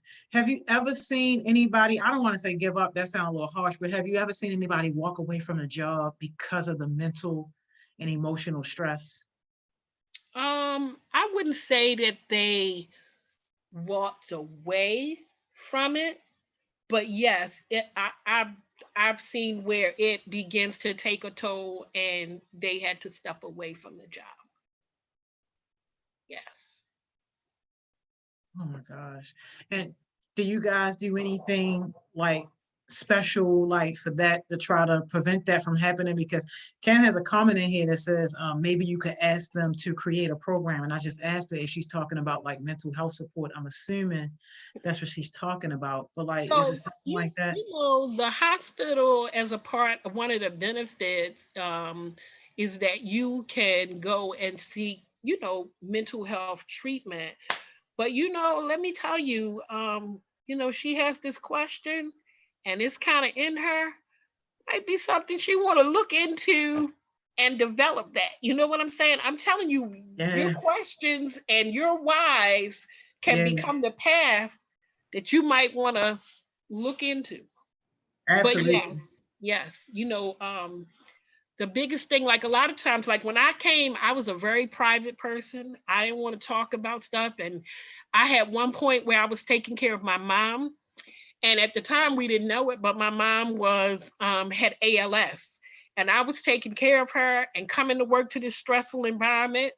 And I'm telling you that by the end of it, and by the time my mom had passed, oh my God, I was a wreck. Yes. And it has taken me going and getting therapy and through the support of my church family and stuff like that and prayer that has sustained me, and I didn't lose my mind, because I'm telling you, I was about that close. Yeah. I can only imagine. Yeah. Because my mom, you know, at one point became like a lot of care. You know, I was getting up, getting her bathed, getting her dressed, fixing food, going to doctor's appointments, and working 12-hour shifts 3 days a week. And then I had a son who was less than 12 years old, because my son was 12 when my mom passed. So, yeah. Oh my gosh. It was a lot. It was a lot. You a soldier. Can't say maybe on starting that program. I think you done planted a seed, Miss Doreen. Yes. I'm excited, you know, that they're interested in nursing, interested in the NICU, and I would say definitely go for it. I mean, we have some new nurses who have come aboard. They are bright, they're excited, they're innovative, they are soldiers, and I'm telling you, I absolutely love them, because not only are they good at what they do, but they come in with this bright excitement to them, and they keep it light and they keep it energetic, and I love working with them. That is awesome. Absolutely. That is awesome.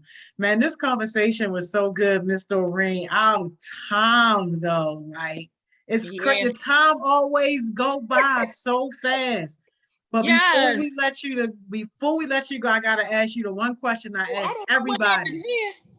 Sorry about that.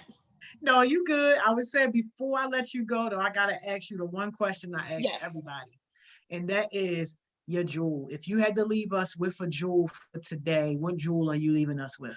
Never give up on your dream or your passion. You came here with a purpose, pursue it, in even in spite of every opposition, just keep moving forward. You were built for this. Yeah, thank you so much, Miss You're Doreen. welcome. Thank you. I was excited, humbled, and nervous all at the same time. You did an amazing job, just Oh, like I knew thank you you. would, and I appreciate it. Thank you so much. You planted a lot of Yes, and seeds thank you today. for what you're doing, Joni. I mean, it's absolutely fantastic. This is Thank what you. was needed. Where were you when I was that person, 17, 18 years old? I needed you. Thank you so much, Miss Doreen. Right. Y'all take care. Thank you. I'll talk to you later. All righty. Bye-bye. Bye. Such an amazing conversation, such a powerful conversation, y'all. Like, that gave me all the life ever. Yeah, so 12 o'clock, 5 minutes back with Miss Mo.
Hey, y'all, we are back.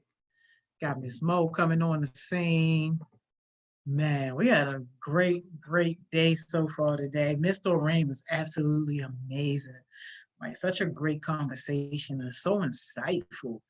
Like, who would have known that all that stuff was happening in the NICU? There she go, y'all. There she go. There she go. Hey, Miss Mo. Good afternoon. What's up? How you doing? Good. How are you?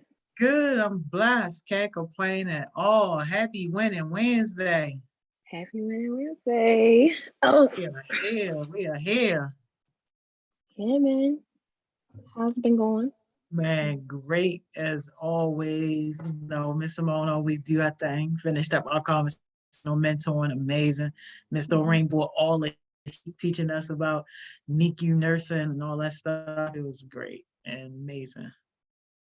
So tiny. All the babies, they're just so tiny. But yeah, that's interesting. I'm sorry that I missed it, of course, but You always miss it. It's okay though. I You got always us on miss it. you got us on the rerun. It's all good. Absolutely, all the time, all the time. One day, I'm gonna sit down and I'm gonna watch all of them. One day, that day will come. Hey yo, In a 1990 couple never. months. How you gonna say a year, a time period that already passed anyway? Exactly. 1990 never. All right. February 31st. That's when you're gonna do that. Are you done? Are you done? Hey Cam, how you doing? Cause y'all be trying to play me. How am I trying to play you? I'm gonna sit down and watch all of them. Hey yo, no way. I am. All right. One day. I said one day. I didn't say a week. I didn't say a month. I said one day I'm gonna sit down and watch all of them. All right. Okay. Oh my goodness. What's she talking about? What's she talking about? This might as well be a series. Get paid for it. Hey Cam, check this out. Already on top of that. Yo, and not even because we thought about it. We were just honestly doing something just because we just wanted to be helpful during this whole pandemic situation or whatever. But people were already approaching us with those type of conversations. Like, it really is a blessing. It really is. What y'all talking about? Her comments. You can't see her comments? I can see it, but what are we getting She said paid this for? might as well be a series. Like this whole thing. Our like success sessions, y'all. Oh, where you at today? Y'all, I'm somebody here. Can somebody come get Miss Mo and bring her on her for her 12 o'clock session? She late. Can somebody come get Miss Mo? Don't do that because it's 12:03, right? She could have been still talking about something from the last session. She could have. All right. Anyway. Anyway, I'm here. I'm present. Shalon, come get your mother, y'all. Oh my God. James, come get your stepmother. Listen, I'm here. We here, y'all. We here. We're gonna talk about gratitude today. And just why it's important, what that is. Why are you laughing at me? Yes, why are you I'm laughing not at laughing me? at you. Not laughing at you. I am. I was. Oh, Cam coming for me. Cam coming for me. I was. Listen, sometimes it's not all the way there, y'all. Sometimes, and that's okay. Just bear with me. Oh, we gotta loosen up that gear shirt.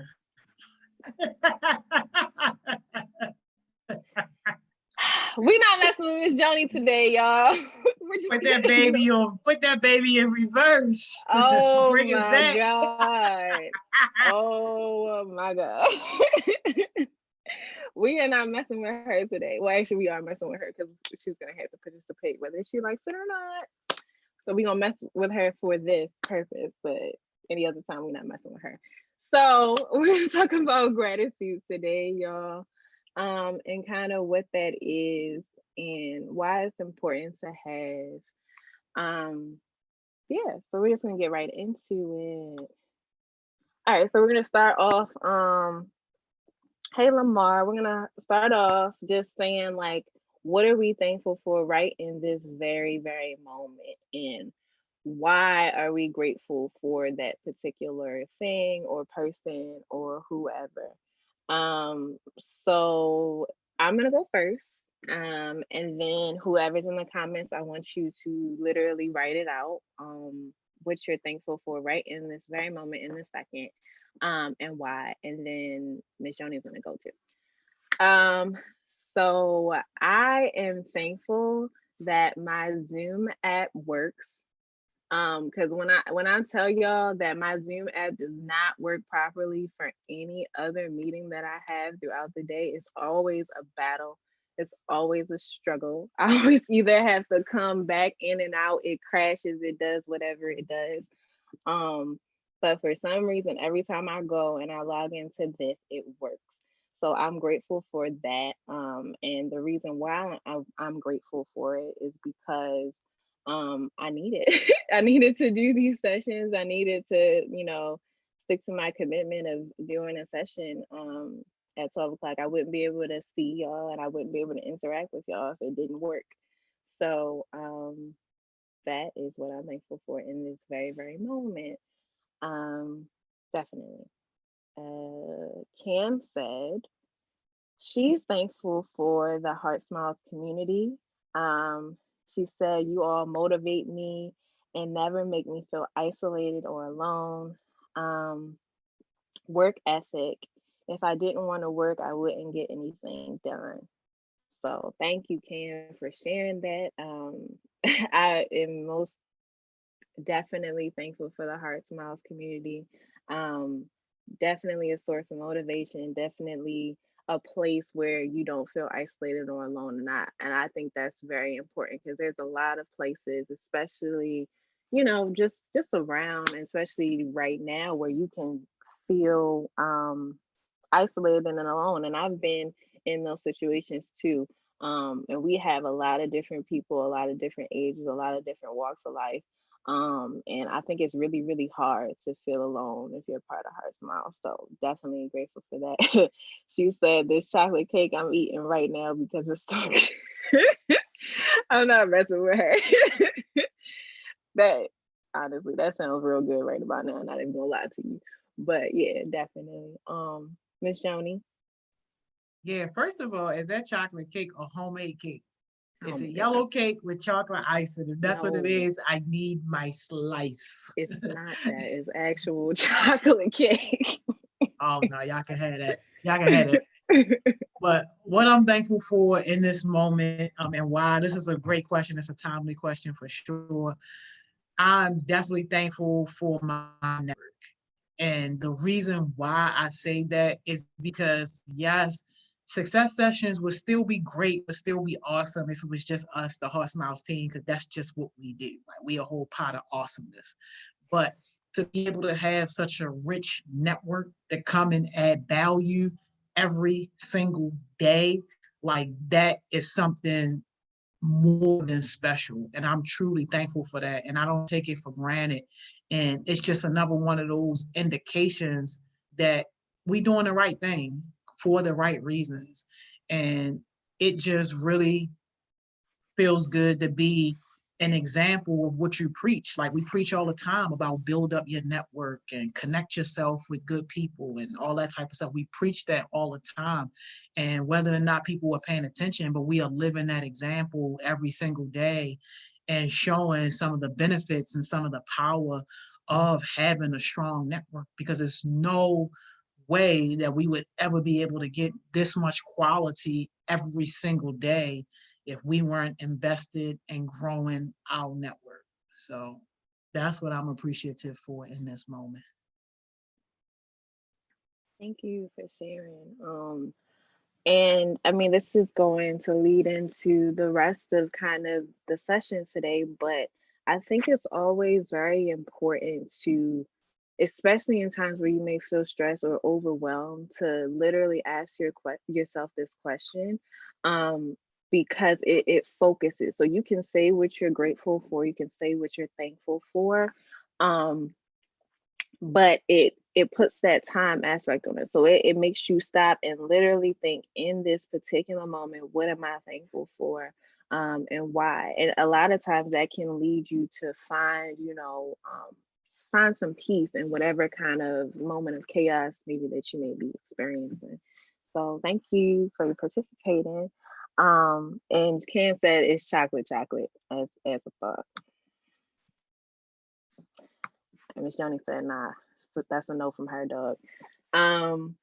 So there are 2 stages of gratitude according to Dr. Robert Emmons. He's a psychologist. And the first one is to acknowledge the good within yourself. So acknowledge what's good in yourself, what good qualities you have, what you're thankful for in terms of your individual spirit. And then moving on to the second one, acknowledge the good outside of yourself. So that would be, thanking people for things that they do, maybe for you or maybe for other people. Giving compliments, providing services for them, doing, certain things for them. So you just have to have that sense of gratefulness and that sense of good within yourself first, according to him. And then you have to acknowledge that good that's happening outside of yourself. So yeah. So just getting into some benefits of expressing gratitude or practicing gratitude. It can improve physical health. So you literally can feel better. Physical health is not always, all the way about exercise and not all the way about, what you put into your body. It's definitely about those things. It's definitely about staying active, definitely about, what you're putting into your body and things that you can physically touch and, handle.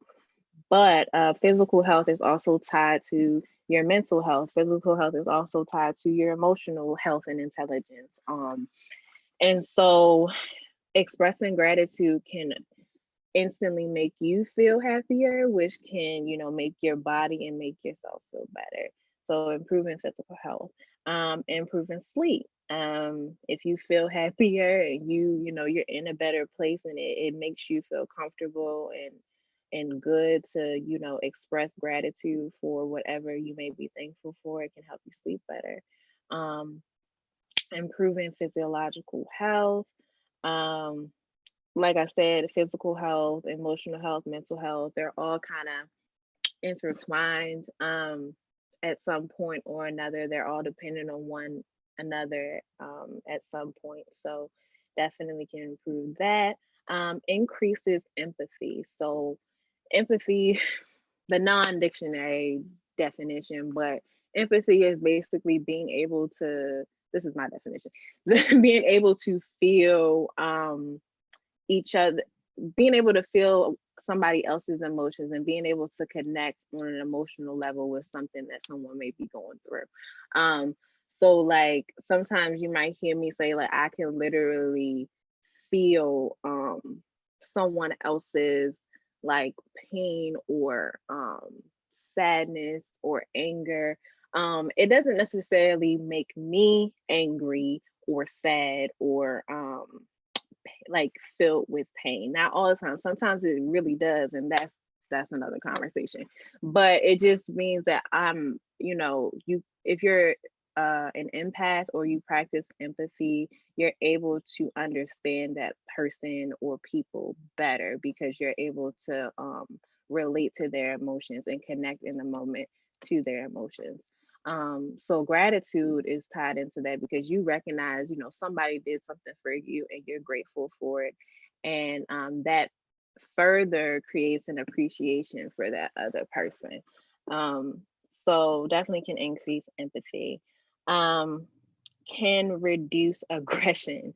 So if you're just, out here just being aggressive and being mad or whatever, for whatever reasons you may be experiencing that, if you take a moment and you're thankful for if you're just thankful for your life, You're thankful that you woke up this morning. You're thankful that you have um full ability to move your arms and move your legs and move your body.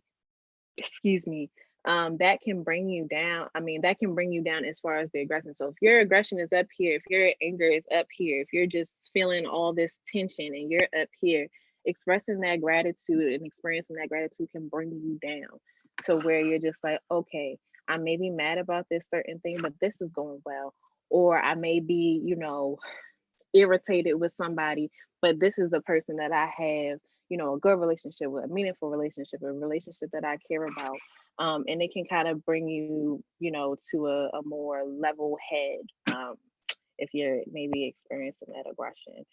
More social connection, if you're constantly expressing, that you're thankful for people or things, you know, particularly people in this social connection um, section, then you're gonna automatically make new relationships with people. You're gonna sustain relationships that already exist. Um, and people, again, you'll create that level of appreciation, and people will flock to you and you'll flock to people. So definitely increase social connection, enhances your self-esteem, and improves your mental strength. All right. And then just reasons why it's important that kind of weren't included in that graphic. It makes others feel good. So like if you go back to the two stages, you want to like find it within yourself first and then find it with others. So let's say you find it, in yourself, and you want to move on to that, moving on to others and expressing it to others. You can make somebody's day by just like giving them a compliment or just recognizing them and seeing them. Because some people get lost kind of in the rush. Some people, may feel small. You may be just like walking down the street and you might see somebody and they might be feeling down, and you just saying like, what, I really like your smile, or what, I really like something that you're wearing, or I really like your energy. That can instantly make somebody feel good. And of course, like you would say, I like your energy or something to somebody that not just some random person, but that you haven't had any interactions with. But it can just make other people feel good, make them feel like they're a part. So definitely, it keeps you humble.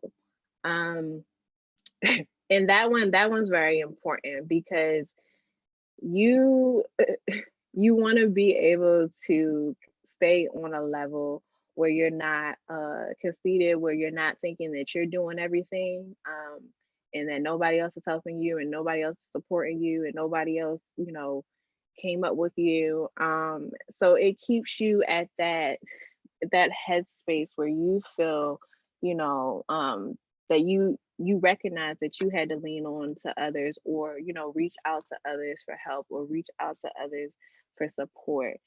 Because if you're in that headspace where you think you did everything by yourself, 9 times out of 10 you did not do everything by yourself. Somebody had, and let me say like 9.5 times out of 10, you did not do everything by yourself. So somebody had some type of impact. Somebody gave you a certain resource. Somebody gave you advice.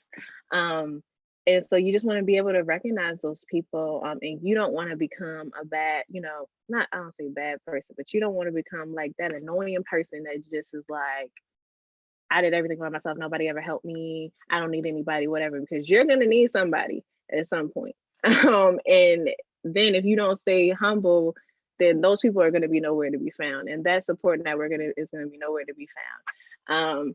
So you can continue in that mindset of, I did everything by myself, but just know you will literally be by yourself. And that's not, kind of where you want to be. So it can provide an opportunity to give to all parties equally, right? So give credit to all parties equally. And what I mean by that is just like, not putting too much weight on yourself or another person. So that also means like not saying that everybody did all the work. If you know that you contributed and you contributed significantly, you should be able to recognize your contribution to whatever the situation may be, but you also recognize other people's contributions. Because it's also like sometimes, it doesn't matter about the credit. Um, but you just want to make sure that it is, if you can create an environment where it's equal and everybody involved can get the credit equally, then that's important. um and I said just now, I said it doesn't matter about the credit. I guess that's for you to determine. I think it changes by person. Um, but yeah, if that's important to you, then that can give you an opportunity to distribute it equally. And it can create more meaningful relationships. You saw in the graphic, increase like social connection, but just on a deeper level, like it can make you like closer to a person. And it can make your existing relationships deeper, and it can make your new relationships grow in a positive direction. So definitely just kind of adding more importance in addition to what the reasons were on that graphic. Ms. Jordan, you have any comments? Oh yeah, definitely. Thank you for bringing this up. This is so important, and I really appreciate what you said about the credit. And just one quick point that I wanted to make was because I told you I used to teach and mentor leaders in the professional world, and one of the things that I used to always teach our leaders was that you take the criticism and you give away the credit. And I know that that can sometimes be hard, especially depending on like what level you on. But if you really thinking about being a leader, and if you really thinking about leadership, like if that's your mindset right now, condition yourself to give away all the credit. Like people want to know, and trust me, it sounds a little crazy, and sometimes it can be like a little blow to the ego until you first start getting in the habit of doing it. But trust me, your ego will recover, it will survive, and you will be better off in terms of being able to be seen and respected and appreciated and building up just your influence when you practice that. Like that really, it really changes the game in terms of how you're able to level up in leadership when you're able to take all the criticism, everything that went wrong, take all the blame, everything that went wrong, that was your fault. Everything that went right, that was the team, or that was somebody else that worked closely with you. Like, even if it genuinely was your idea, but still giving away all that credit. Thank you for sharing that. So I actually have a follow-up question. So what if giving away the credit all the time results in people walking over you or walking all over you? Oh, see, no. Now, that's where you just have to understand like who you are and stand in whatever situation that you know that you created. I don't think that people can necessarily walk over you if you're giving away the credit. Like people tend to walk over you when they don't think that you are going to speak up or take action or do something to defend something that you care about. Like those are like those type of situations. But I don't think that you could get caught up in people walking all over you if you are in this leadership mindset and you are actively showing people that you are big enough, brave enough, and bold enough to highlight other people. Like if anything, they end up making themselves look dumb, stupid, egotistical in the end if they try to walk all over or crush somebody who is actively doing that. But yeah, I don't think that necessarily that's the problem in terms of people being walked all over, like them giving away their credit. It's just more so being able to just stand your ground. Like, because at the end of the day, nobody really cares where it came from if it works. People are really going to have a problem and they want to care when it doesn't work. And it's no greater show of leadership than when something doesn't work for somebody to step up and say, that was my fault, or I accept the blame for that. Or maybe I could have did this, or maybe I could have did that. You don't close the door for all that. Nobody can walk all over you at that point when you are standing up, being that strong, especially when the parties involved know that no, maybe it probably wasn't even really your fault, but you were just big enough and you got enough heart to still accept that blame and to try to help the team to move forward. And that's when you separated yourself. It don't matter what title nobody in the room got. You've clearly now made yourself the leader and then put everybody else behind you to follow your lead to get out of whatever that situation was or whatever the case may be. Thank you. So just to make sure that I'm just understanding, so you're saying like the true leader in you will emerge and it doesn't really matter. The true leader in you will emerge. And so opportunity won't even present itself for you to get walked all over.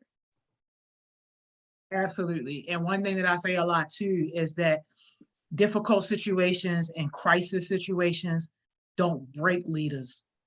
They expose who the real leaders are. So like that is like right in line with that.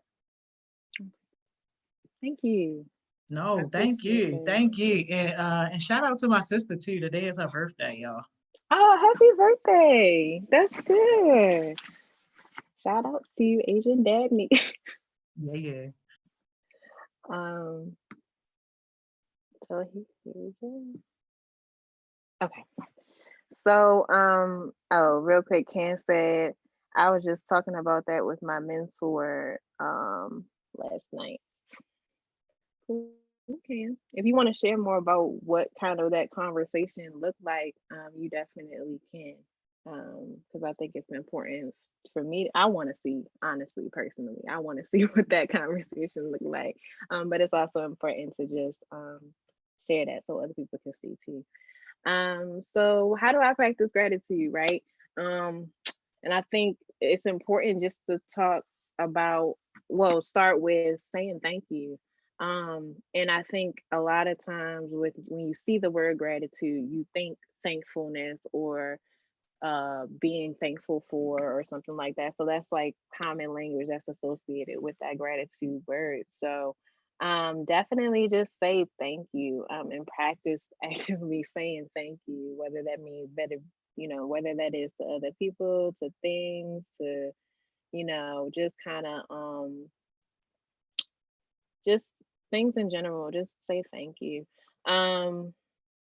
Don't wait for the big things to happen. And that goes back to the question of, you know, so the first question was, what are you thankful for in this moment? And so the idea of this one is we're not waiting for, those big moments. We're not waiting until we graduate or until we, do a certain thing, until we get a job, until we, reach these big goals in life to be like, okay, I'm thankful for that, or okay, I'm thankful for you, or okay, I'm thankful, da da da. We are saying thank you every step of the way. We are pausing and just being grateful for the process, as well as the goal. So don't wait for those big things to happen. Definitely just express gratitude all the time. Commit to one day a week where you are not allowed to complain. And I think this one is super important, especially for just complainers, right? If you are just a complainer, and you just complain, there's no solutions coming out your mouth.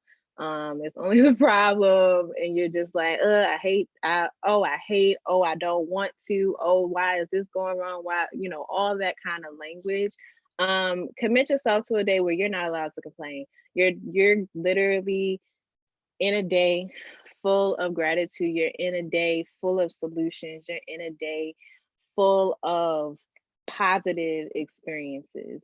And I think this one is super, super important. And it may sound easy, But when you actually take a time, take a day to do it, you'll realize that it's actually not that easy, especially if you are a complainer. Now, if you do, a complaint 1, 2 times, 3 times a day, it's still going to be hard, but not as hard. But if you were an actual complainer, it's going to be very hard for you to do this thing. But it's very good to kind of start with a day, then make it 2 days, then make it 3 days. Then just kind of, train yourself to not be in that complaining kind of mindset. So definitely commit to at least 1 day a week. If you can't do 1 day off the bat, try a couple hours and then work your way up to a day. Dedicate your time. So give people your time. Give people your quality time. That's a love language. We talk about love languages, that comes up every now and then, but just dedicate your time to people. Spend time with the people that are important to you. Spend time with the people that you're thankful for. Spend time with yourself. So that's including yourself. So if I'm, grateful for certain things about myself, spend time with yourself, and then spend time with those people that you're thankful for. Dedicate your time to, and that one goes with the last one, but dedicate your time to doing something for somebody else, whether that may be volunteering, whether that may be, in this particular time, sending something to somebody's house, or sending something to somebody, sending a text, literally just like, thank you, I love you, I appreciate you in my life. Because a text takes about 2 seconds. So you can definitely do it that way. So it doesn't have to be a week of your time that you're dedicating, but it can definitely just be a few seconds. Or if you want to dedicate a week, go right ahead. That's up for you. That's up to you to determine that time frame. Compliment somebody. So even if you want to send that text saying like, thank you, I love you, I appreciate you, I really love how you just know how to make me feel good, or I really love how you express your love towards others, I really love how you encourage others. Practice using that language, and just let people know what they mean to you. Let others know, that you're thinking about them too, because that can also just make people feel good. And then participate in an act of kindness. So, like I said, that goes with dedicating your time. So if you just want to just get creative during this time, and just do something nice for somebody, then definitely do that. Ken said, "Oh, you're welcome." Ken said we were just talking about her schedule and how she felt as a result. And I was like, people need to say something in order to get their intended result. Exactly, Kim. Exactly. Some people get too much. Some people get too much of my time. Absolutely.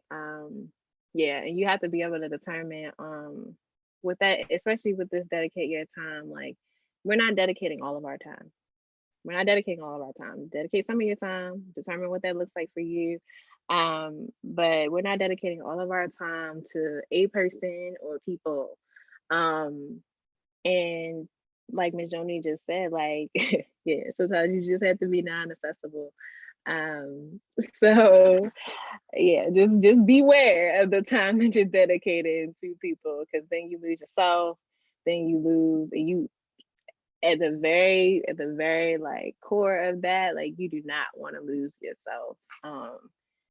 Because there are times like feeling like you don't know who you are, and feeling like you don't know what you give and what you contribute, and what your importance is the worst feeling in the entire world. And you don't ever want to do that. I don't ever want to be in that space again. So yeah, make sure that you do not lose yourself. So yeah.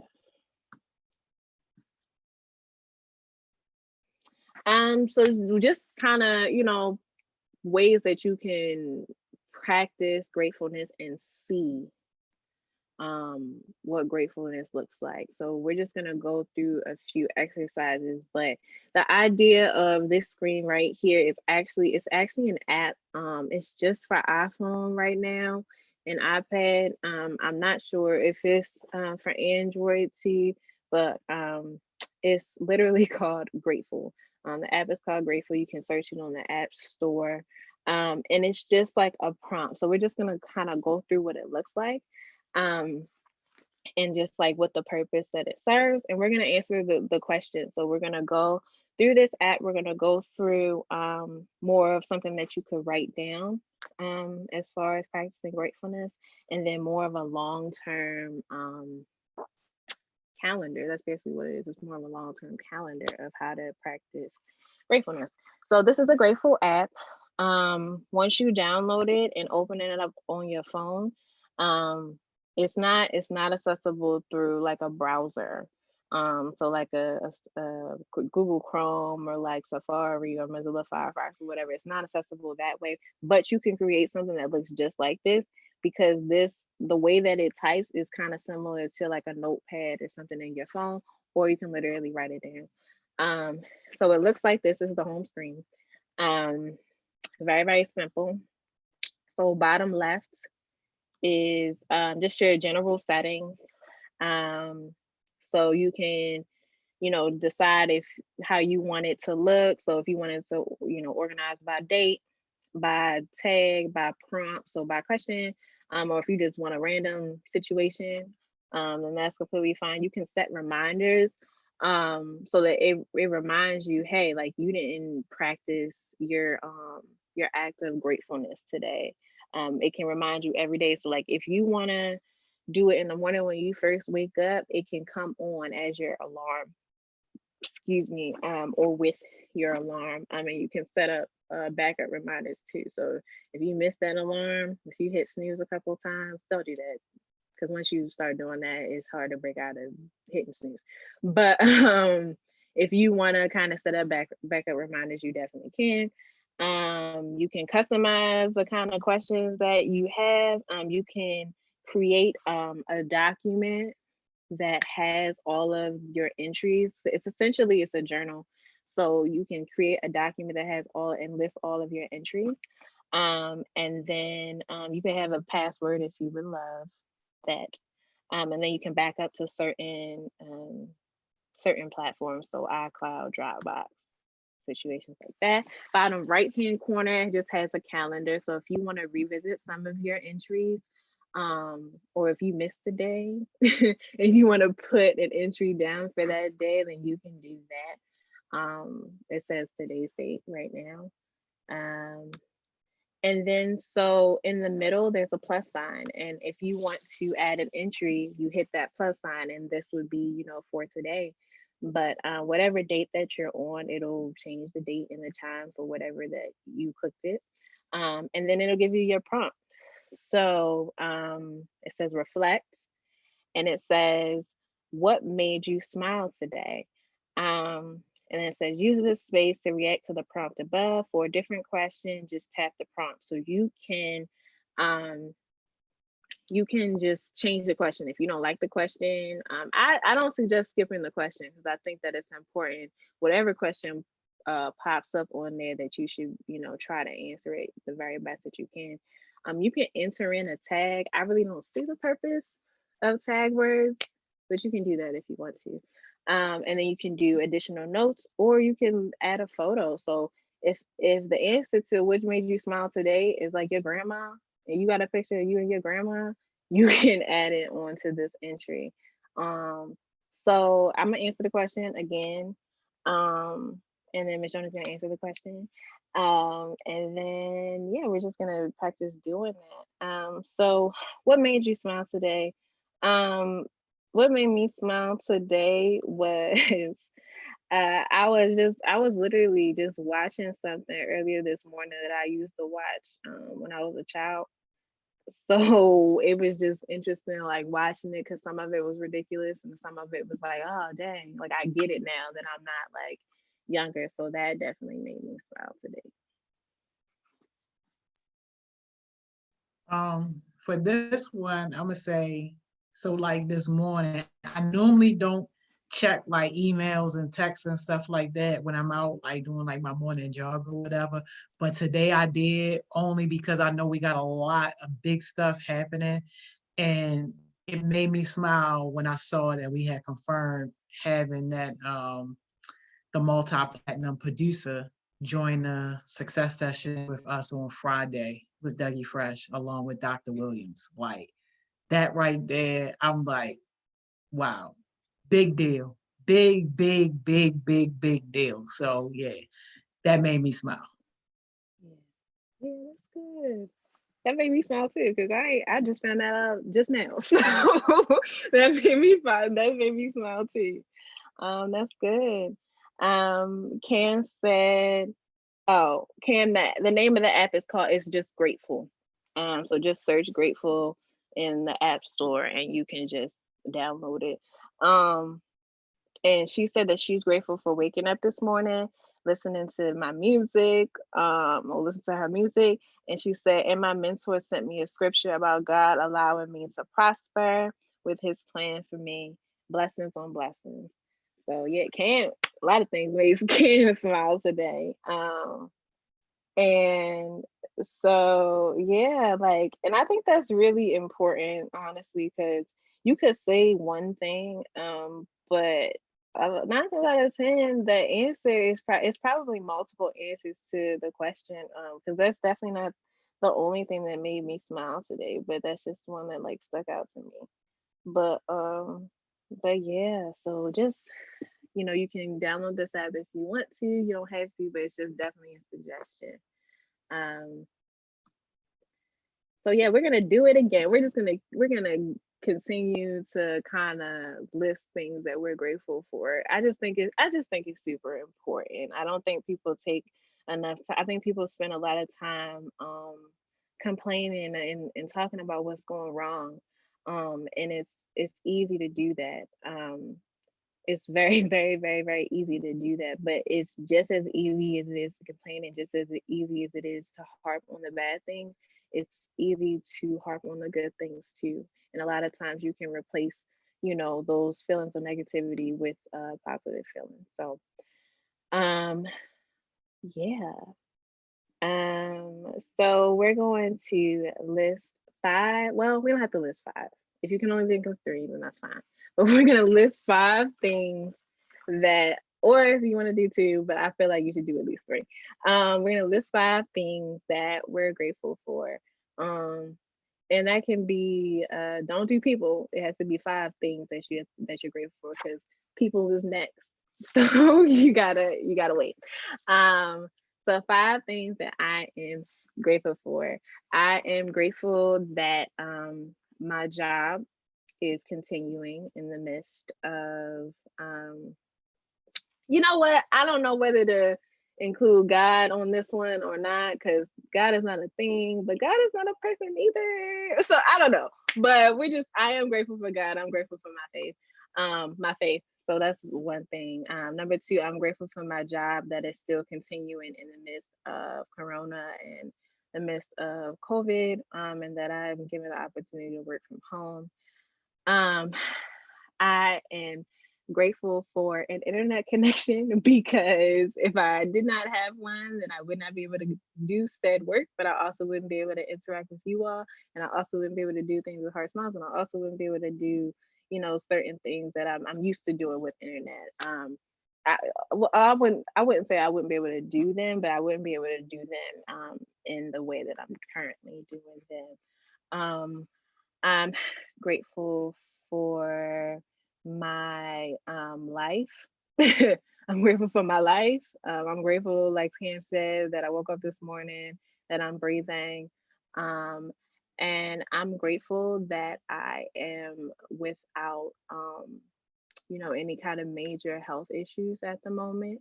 And yeah, definitely grateful for, I think that's 5. Yeah, grateful for those 5 things. If I miss one, let me know, because I feel like I didn't, but I feel like I did 5.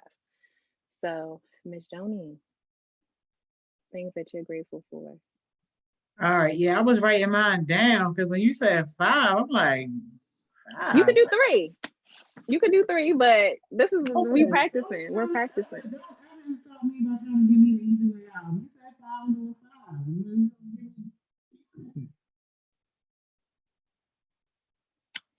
All right. Thank you. You're welcome. Crazy. All right. Here's what I'm grateful for. I'm grateful for, and you said no people. Not yet. Okay. So I'm grateful for the concept of family, like really just being able to feel like I'm a part of a family. I have a family to take care of, as well as a family that takes care of me. And that's my biological family, as well as my HeartSmiles family. Um, I'm definitely grateful for the gift of creativity and innovation. I feel like that's something that's been following me basically like my entire life. Like it's never been a situation where I've been stuck or I felt stuck and I wasn't able to create or innovate my way like out of the situation. Like I've just always naturally had that spirit. So I'm very thankful for that. Um, I'm definitely grateful to see young people who follow us like grow. Like that is one of the best feelings ever. And it makes all of the problems and some of the headaches that we got to deal with on the back end that don't nobody talk about or see, it makes those things worth it to fight through those things just to be able to watch some of these young people like just really start to get it and start to grow. Um, Definitely grateful to be in a position to bless other people. Especially now where so many people are taking advantage of weak-minded people and of people who are just, scrambling, looking for any little bit of hope. I got an email yesterday and the title of that email said, um, scammers thrive in a crisis. And I'm just like, wow, yo is reading my mind. So I'm just blessed to be on the opposite side of that and not to extort people of money and of happiness, but to really sow back into people and to give back to people. Like, I think the amount of money that we gave away just like this month only is like more than the average person's rent payment. So I'm thankful to be in a situation where we can bless others. And then the last thing I put on here is I put that I'm thankful for transportation. Like something as simple as that. Like, even though during this whole pandemic, I haven't been driving nearly as much as what I normally would be, like, I don't take it for granted that I can just get up and grab my keys and go somewhere. Because like that's just it's not something that a lot of people have access to. A lot of people are privy to. Too many people gotta wait for somebody else to come and pick them up. I ain't waiting for nothing. So I appreciate transportation at this moment. Absolutely. Thank you for sharing. I appreciate it. Ken said food. Some people don't have food right now, and I'm grateful that I do. My kind heart, I'm always giving, and it makes me feel good to do that. My integrity, that's what true leadership requires. And despite everything negative but Corona, because it pushed me harder and a lot of positive things happened because of it. I like those answers, Cam. I really like those answers. So food, her kind heart, integrity, like these are like powerful, powerful, powerful words. But also she has, that stuff to back up those powerful words. So I appreciate that. She's saying life, I'm still living and I'm being successful, whatever I put my mind to, and being alive and living are two different things. Being alive and living are two different things. Can you just bless my whole life?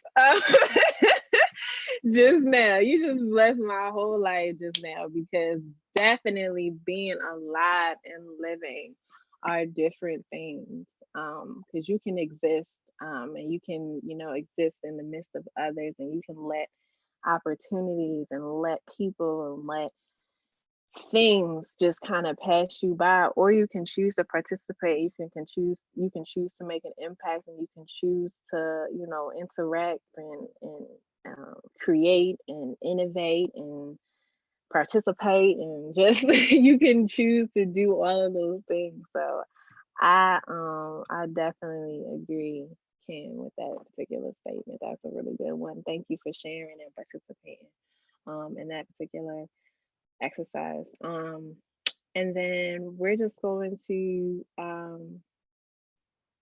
go to the people that you're grateful for.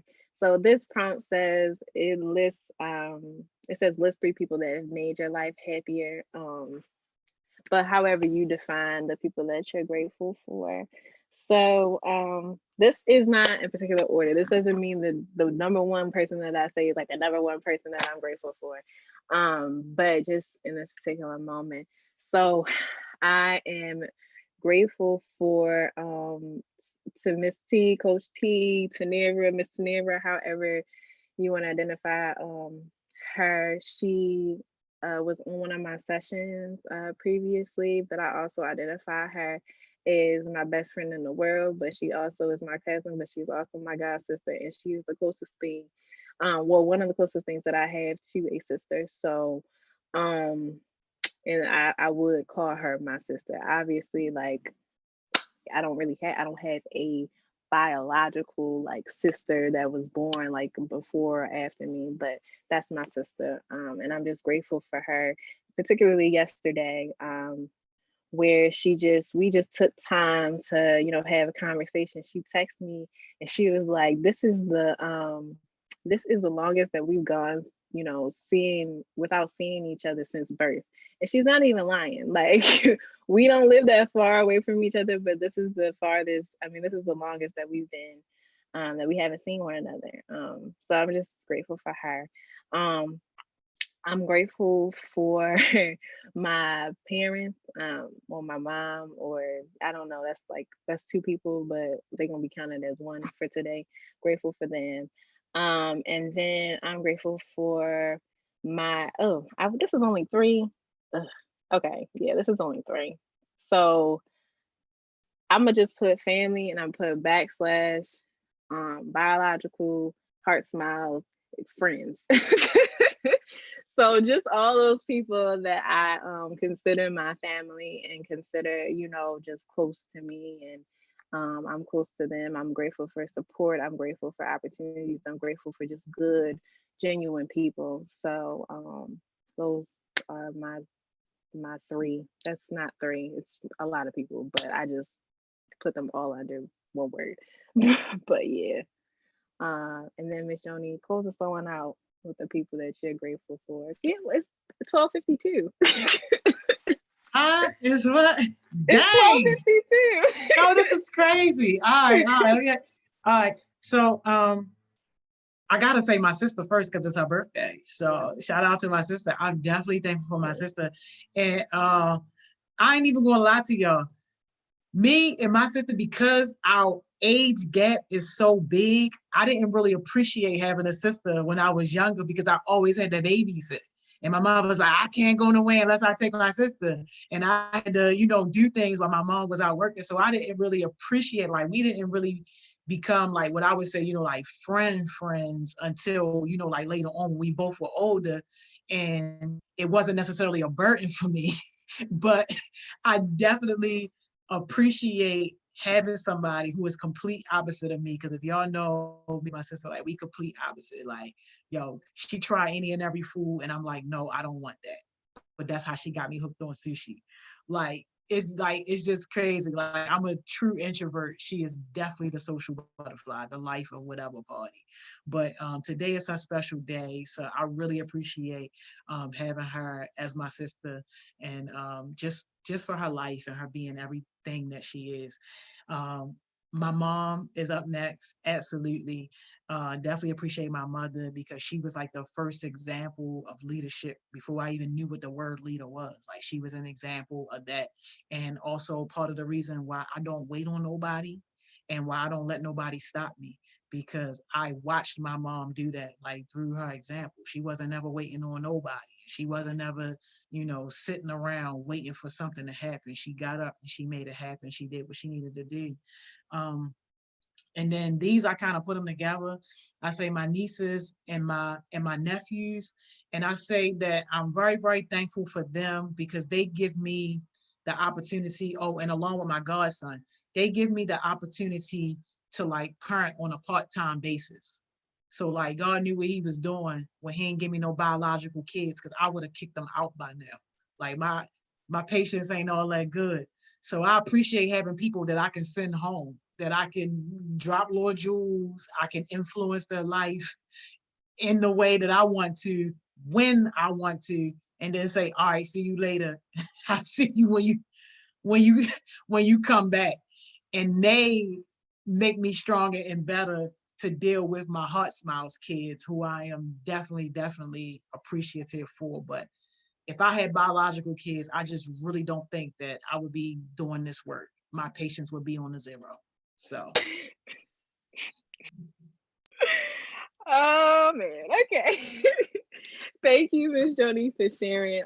Cam is actually gonna close us out today, so I'm gonna read Cam's what she's thankful for. I mean, who she's thankful for, and then I'm gonna end with a jewel, and then I'll see y'all tomorrow. So Cam, she said, don't waste a life not doing anything with your life. It's basically like you're already dead. And even when you're physically dead, your spirit still lives on. She says that she's thankful for Miss Joni and everybody in HeartSmiles, even the people I don't know the best, that she doesn't know the best. She's grateful for her mentor, grateful for her parents and her brother, all the people that she's cut off and no longer talk to. She's grateful for them. Tashawn, her friend forever. He's always been there through anything. And she said, oop, it was only 3. And she said, oh yeah, she loves all her sisters too. Biological and ones from her school, Western. And then she asked you, Miss Joni, would you ever adopt or foster? So yeah, she answered that. All right, cool. So she answered that for you. Yeah. Okay, y'all, just take opportunities to express gratitude. Know what gratitude is. Know what being thankful looks like and feels like for you. And so yeah, my jewel is to always take opportunities to say thank you. And that is it. See y'all tomorrow. Love y'all. Thank you, Ms. Mo. You're welcome. See you tomorrow. See you tomorrow. All right, bye-bye. Bye-bye.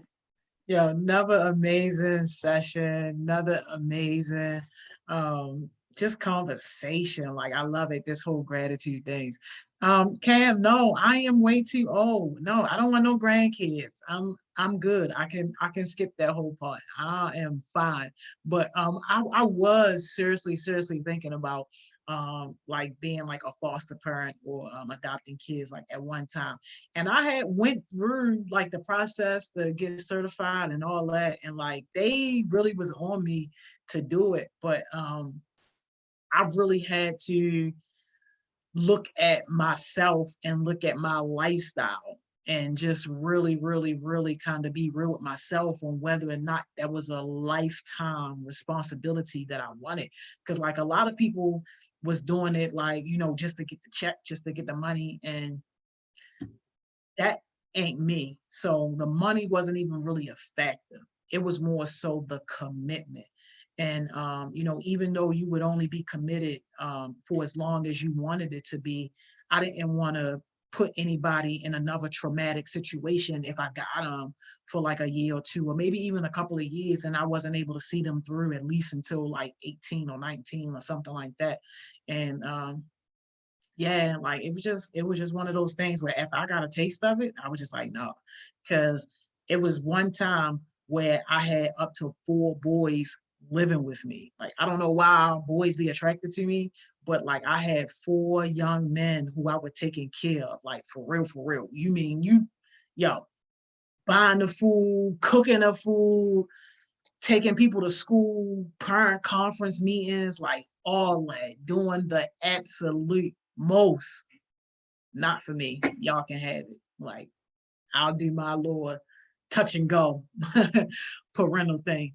But I appreciate y'all, man. We had a great day today. And we got Miss Kaitlyn coming up at 2:00 with academic stuff. And My man, Coach Johnson, is actually bringing his work today. I think it's some biology stuff. I don't know. I gotta see. But he's going to be on. We're going to be discussing his senior project that he has to do. So if you have other things that you want to bring for the academic session, get them to us or just hop on and we got you. All right. Take a break. Enjoy your break. I'll see you back at 2 for academics with Miss Kaitlyn.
Hey, y'all. We are back.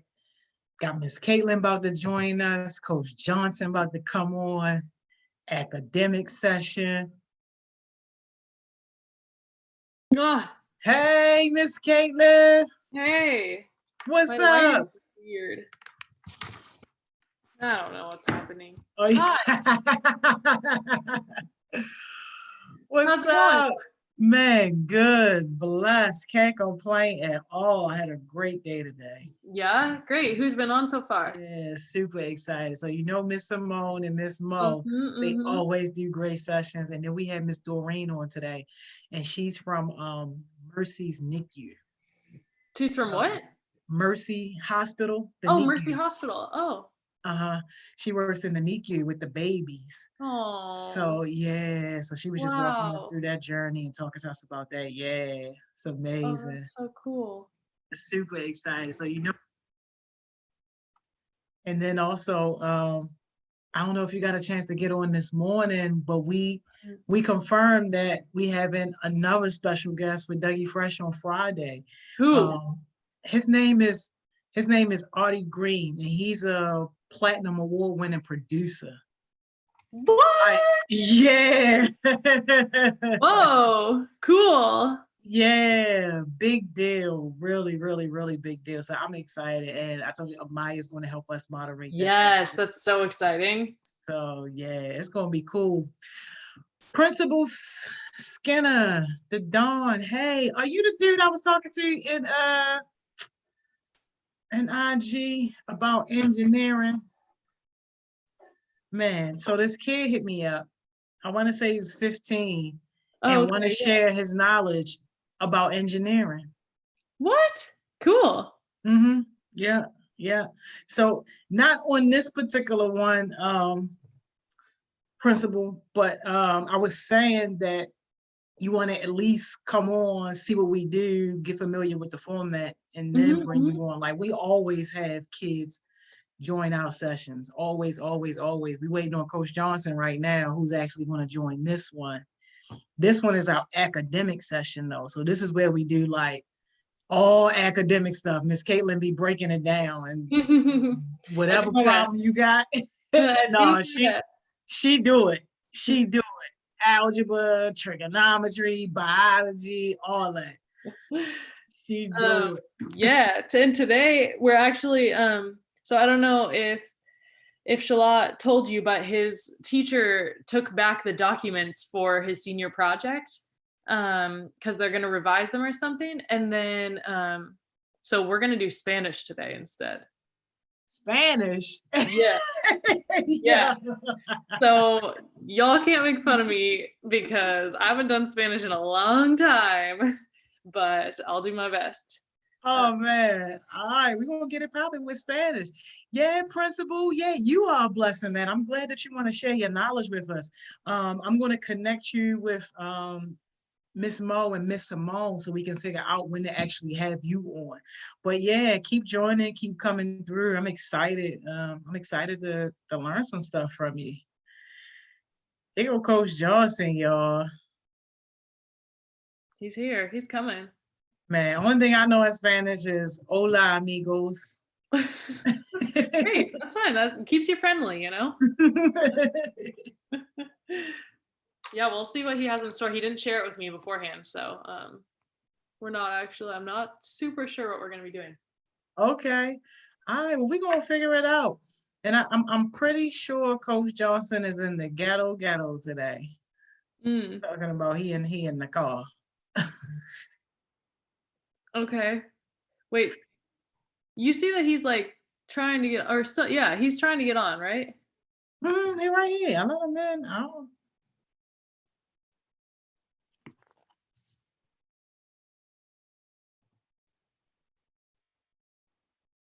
Oh, yeah. Yeah. You must got two, because I got you on here twice. So I came in and then I logged back out and I logged back in. You got music on in the background, Coach Johnson? Yes. Can you turn that off for us? We can't hear you that well. Okay, 1 minute. Yo, ever since the iconic Teddy Riley versus Babyface, everybody is on the old school joint. I promise you that's not his doing. He was the older person that watched the verses. They watched the verses, and now they popped up. They watched Babyface and Teddy Riley.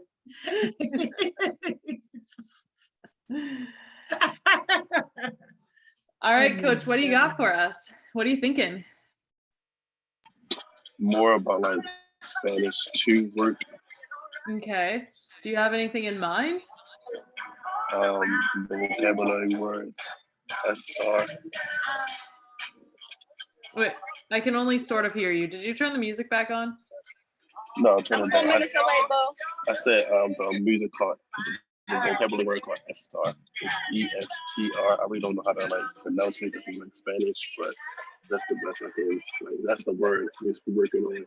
It's part of our like senior project, so that's like we gotta make like a journal entry about how we're gonna learn about the word and do the other and like learn about it. It's a lot because this project we did is just like retarded and it's only we can graduate now. So yeah. Okay. So, okay. So did you say the word is a star, like ESTAR? I'm gonna go look at it. I'm gonna look at it real quick. Hold on, let me look at it on my Google Classrooms. Okay.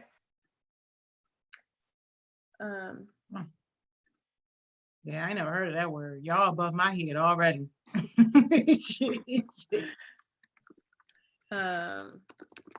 Y'all way above my head.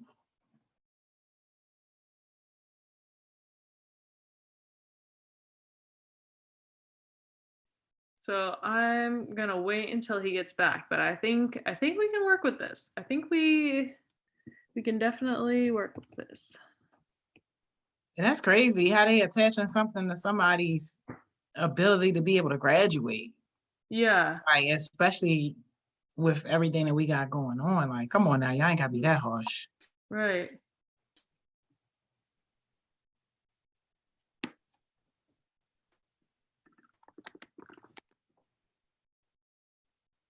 You understand, you guys, but then they pack on us like 20 assignments. I didn't shut the door. But the verb is IR and ESTAR. Oh, okay. Okay. So two different words that you're needing to know. Yeah, but they're verbs. Okay. Cool. So I'm gonna share my screen so that I can take some notes on these. And then if people are watching, they can have these notes as well. Coach Johnson, your internet is in the ghetto, bruh. It's freezing up.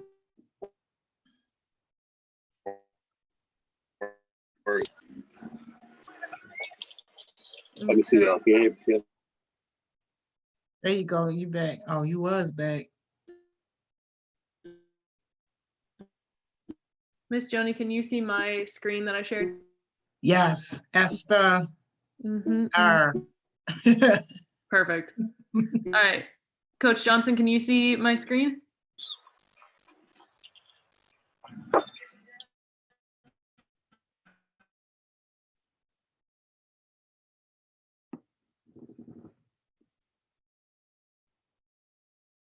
He's all frozen, folks. He's real frozen.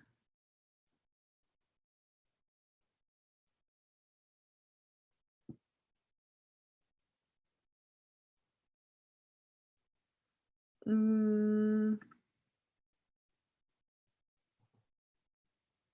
gonna look for him to come back on. It looked like he got dropped off. His internet in the ghetto. Yeah.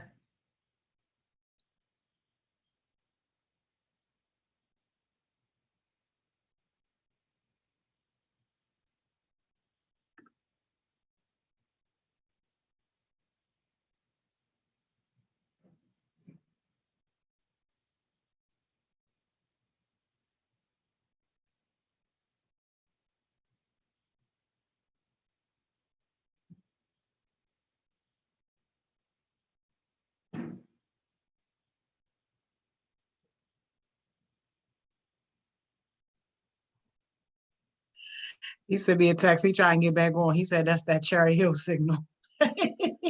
Aw, I love Cherry Hill. Come on.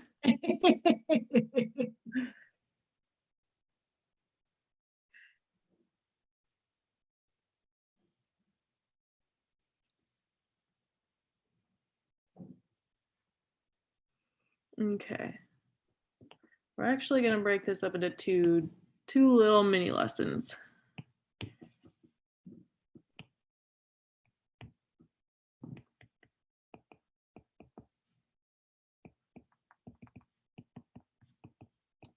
You know, we got Cam and Lamar hosting a session tomorrow for us. What? An academic session or a separate one? Well, it's going to be in the academic time slot, but they're going to be talking about like Corona and self-care as a young person. Oh, I love that. Oh, that's so Yeah. good.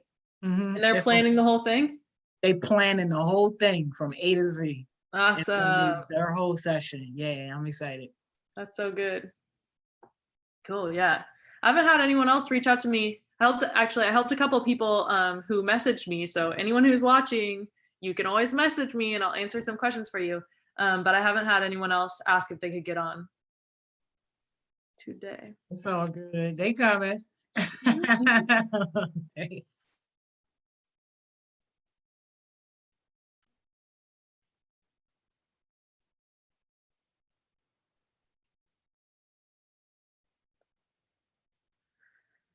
Okay. Do you think I should start or do you think I should wait? Yeah, I guess we might as well go ahead and start. He having a little trouble getting back on. I'm gonna try to help him get back on.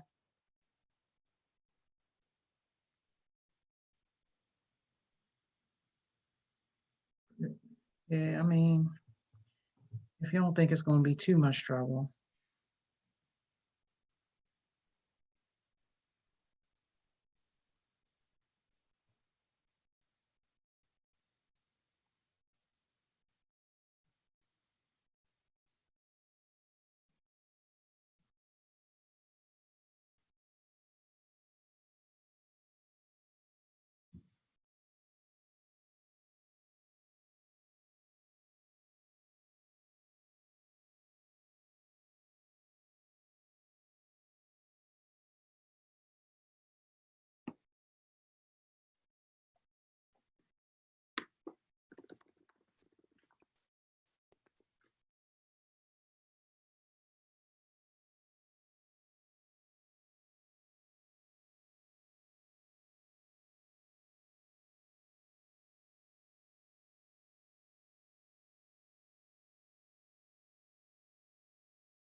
All right, sorry about that, Miss Kaitlyn. He about to try to come on from another profile. No, yeah, that's great. It's okay. I'm doing a little background research so we can make sure this lesson actually makes sense. Oh, good. You know, you never let us down. You always come through. Trying to tell y'all, if y'all know anybody struggling with the academics, bring them here. Miss Kaitlyn sending people back to school on grade level. Or above grade level. Ain't gonna be no more you in the 11th grade, but on the 4th grade level.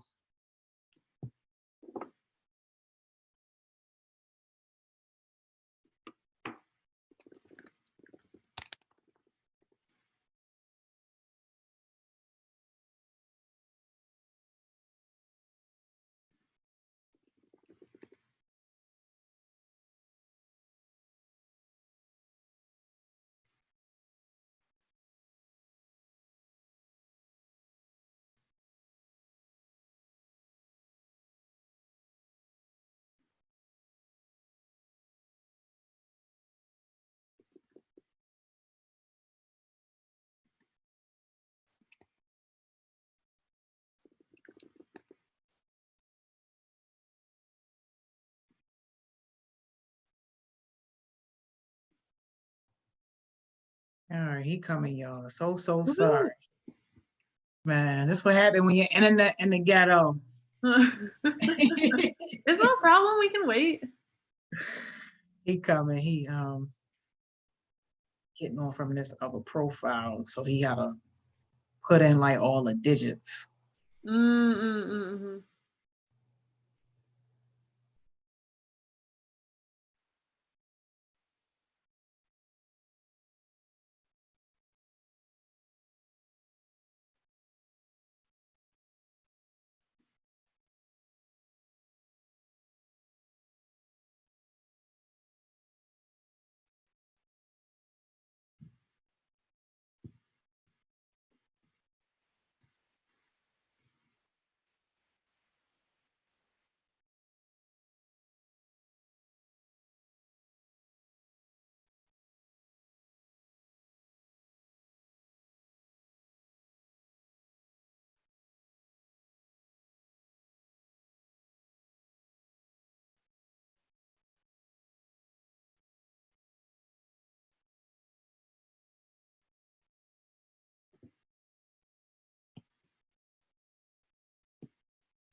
All right, I might have to FaceTime him, Miss Kaitlyn. This about to be real ghetto. I'm so sorry, y'all. I'm going to FaceTime him from my other phone and tell him not to save this number.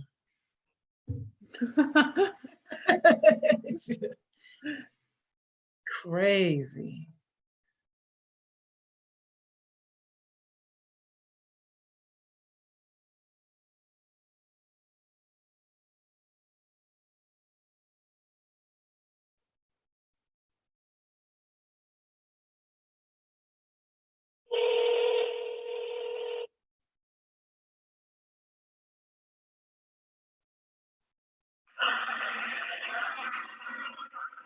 The ghetto. Coach Johnson. Yes.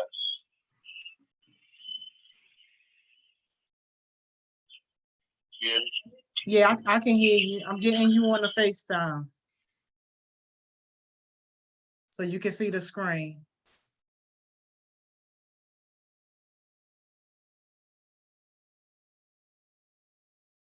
Y'all, this is the most ghettoest thing I've ever had to do in my life.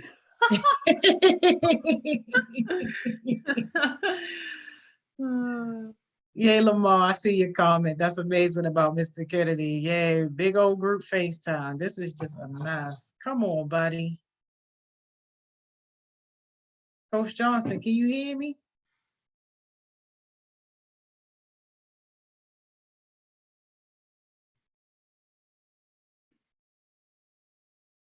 We need all the Verizon gods. Go find Coach Johnson and jump on his line, please.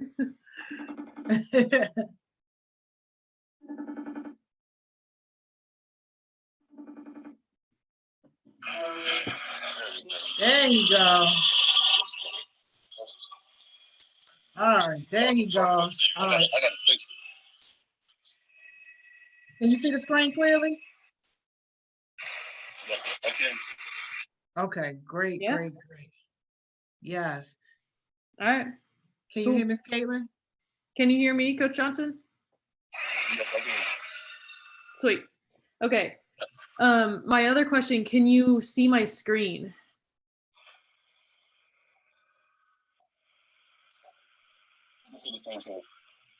You can see it?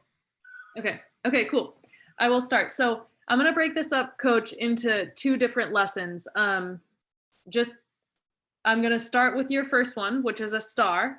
Okay. And then I'm going to go to your second one, which is ear, IR. But I'm not doing that one just quite yet. So I'm sticking with the first one first. So the first lesson that I'm going to give is the difference between these two words, estar and ser. Okay, so you are asking about this word estar, but in order to understand it, you also have to know this word ser, okay? Because both of these words mean to be, okay? That's their literal translation. So estar means to be. Ser also means to be. You're like, ugh. I can understand why you would be confused by this, because this is kind of a weird one, because we don't really use like the words to be in English all that much by themselves. So let me give you an example. Yeah. They're kind of, yeah.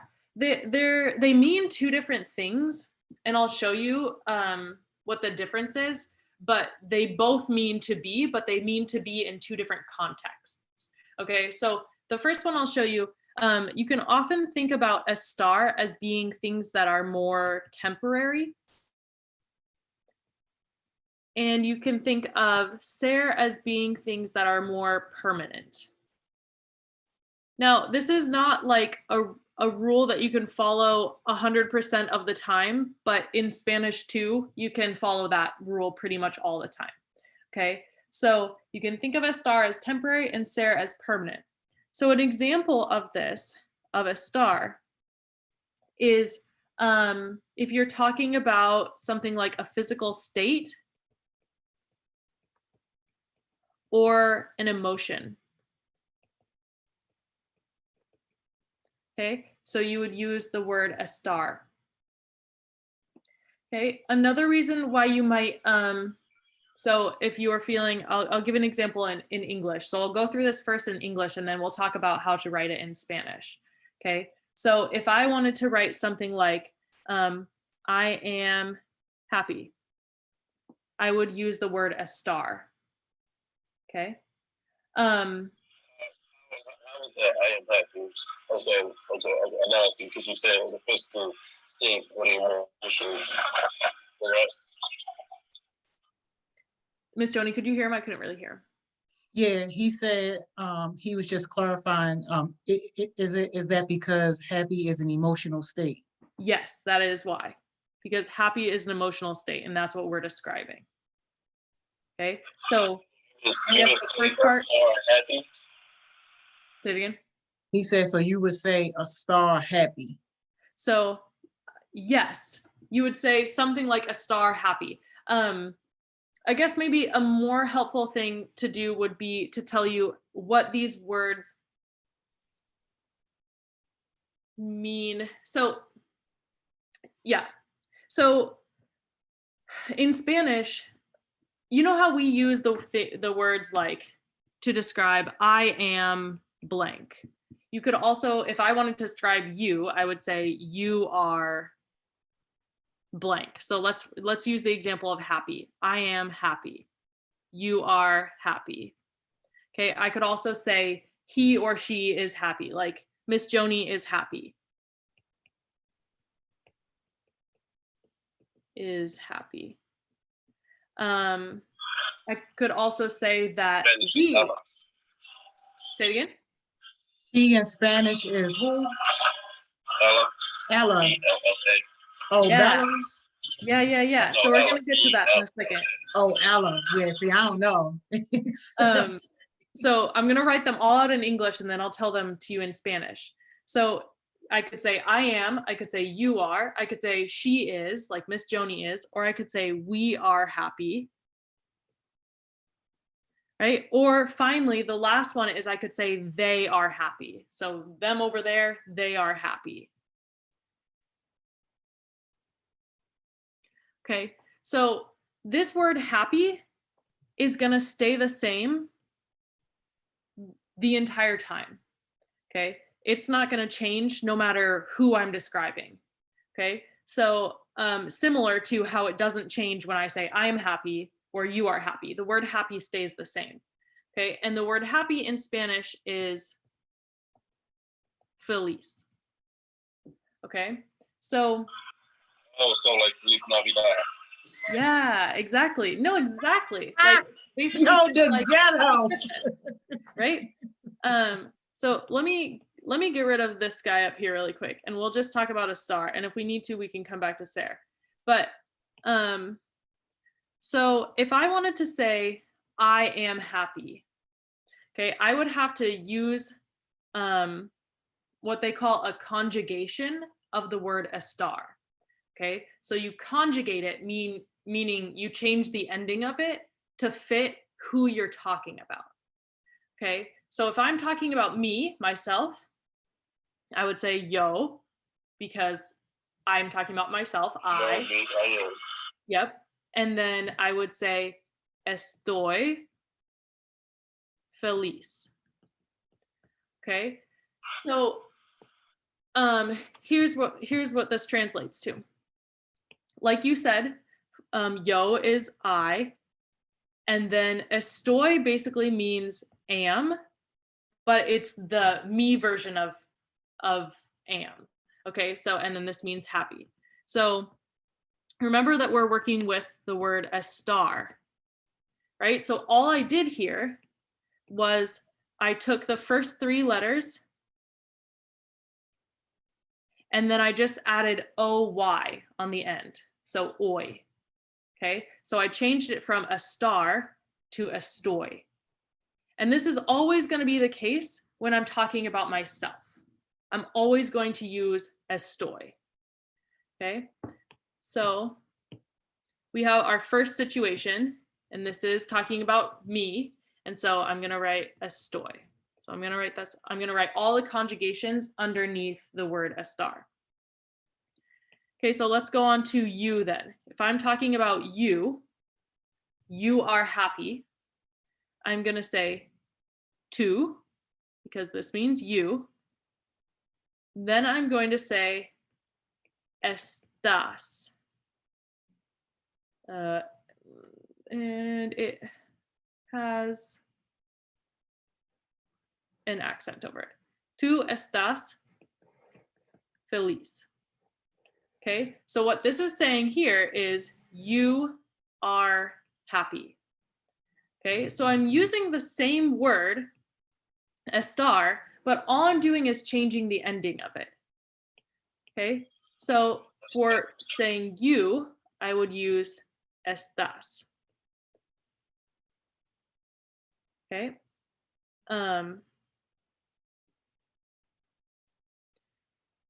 For the next one, for he or she, you already said this one earlier. You could say él or ella, and this would mean he or she. And then we have to say is happy. And so we're going to take a star and we're going to change the ending of it, and we change it to está. Okay, and so está feliz. So this is saying he or she is happy. That's right, Miss Kaitlyn, because when I be in Cancun, they always saying está. Mm-hmm. Yeah, they say that all the time, especially the people in the hotel. Está, and then whatever else they gonna say. Yeah, they're asking if you're like, are you okay? Are you comfortable? Are you happy? Like asking you what your emotion is so that they can respond to it if they want. Yeah. This is good. So how would you pick Miss Johnny is happy? How would you make that whole so her name? Well, let's say like Miss Johnny, whatever you take into the text. Can you repeat it? Yeah, he said, so the example with my name, how would you say Miss Joni is happy? He said, do you just keep my name in there and put that in there, or do you change something around? Yeah, great question. So if I wanted to say Miss Joni is happy instead of he or she is happy, I would just insert her name. Miss Joni está feliz. Okay. And the thing is that I know that I'm going to be talking about a he or she because I'm using the ending está. Okay. I would never say something like Miss Joni estoy feliz, because what this would translate to would be Miss Joni, I am happy. So I guess if you were telling her I was happy, you could say that. Miss Joni, estoy feliz. But you would never say, Miss Joni, estoy feliz, because that would mean, Miss Joni, I am happy. It's not describing her feelings or her emotions. It's describing my own emotions. Okay. You good on that one, Shala? Yeah, I got it. Okay. So the next one that we could do is we are happy. Okay, so for we are happy, the word we is nosotros, which I always find very funny because we is a very short word in English and nosotros is a very long word in Spanish, right? But those two things mean the same thing. So we, okay? And then in order to say we are happy, we have to say estamos. So now this ending amos is used to describe we or us. Okay, so nosotros estamos feliz. Okay, so we have a new ending. Estamos. And they would be ustos, USTEDS. Yep, ustedes. So the next one is ustedes, which means they. And they are happy, we would say están. So we put an A-N, feliz. Okay, so ustedes están feliz.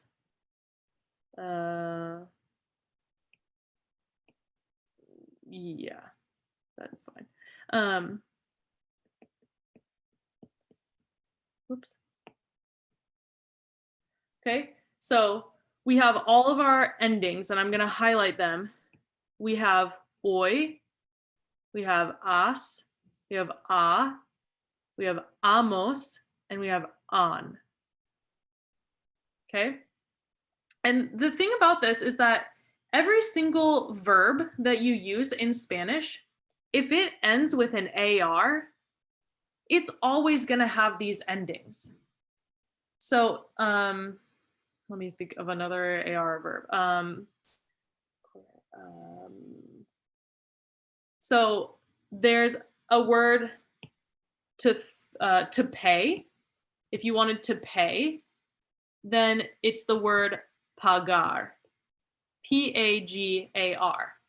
Okay, this means to pay. And since it has an AR at the ending, we know that all of its endings are going to be hoy, as, a, amos, an. Okay, so pagar turns into pago. Well, okay, it's not O-Y, it's O. Pagas, paga, pagamos, and pagan. Okay, so you can see. Why RO has different Why is it just an O and not an OY? Is that what he said? He said, can you repeat it again on why the endings are different? That's what you said, Coach Johnson? Your phone breaking up a little bit.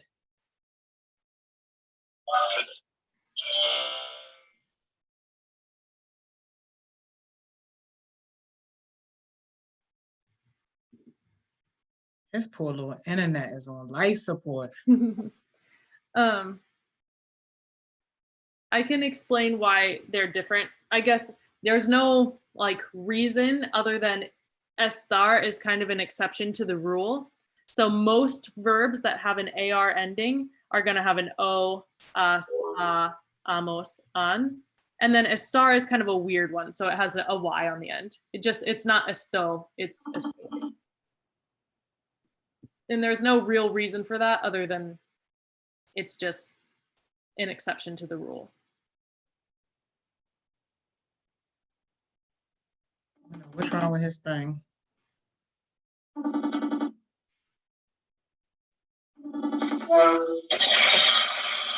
We lost you, Coach Johnson. You back? Yes, I'm back. What was your last question? Was it about why the endings are different? Yeah, why is it different again?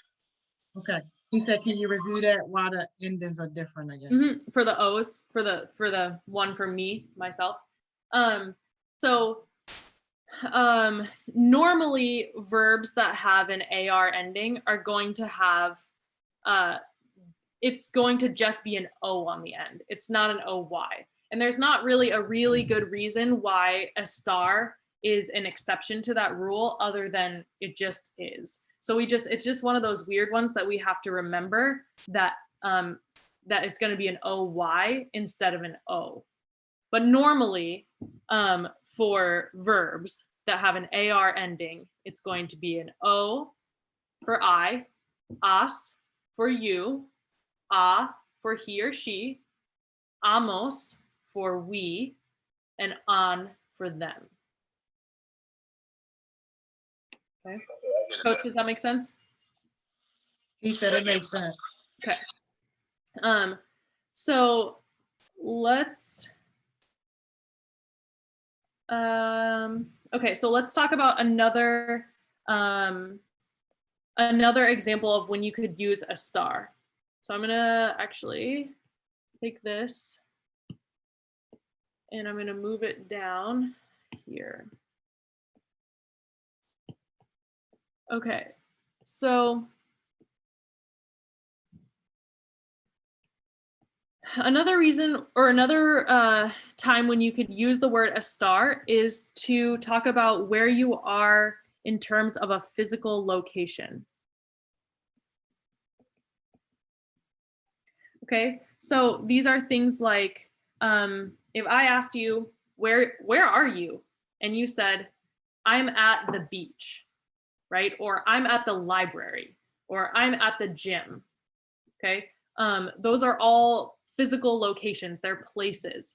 So you would use the word a star to describe where you are. Okay, so I'm gonna use the example of the beach, and the beach is translated into the word playa. Okay, playa means beach. So if I said, where are you? You would respond, I am at the beach. Okay, so we know I is yo, and now we say am, and so we go back to up here where we know when we're talking about ourselves we use estoy, so you could say yo estoy, and then you could say en la playa, which means at the beach. Okay, I am at the beach. So you can see that these words, these words drop down basically. So I is yo, am estoy, at is en in this case, the is la, and beach is playa. Yo estoy en la playa. Okay.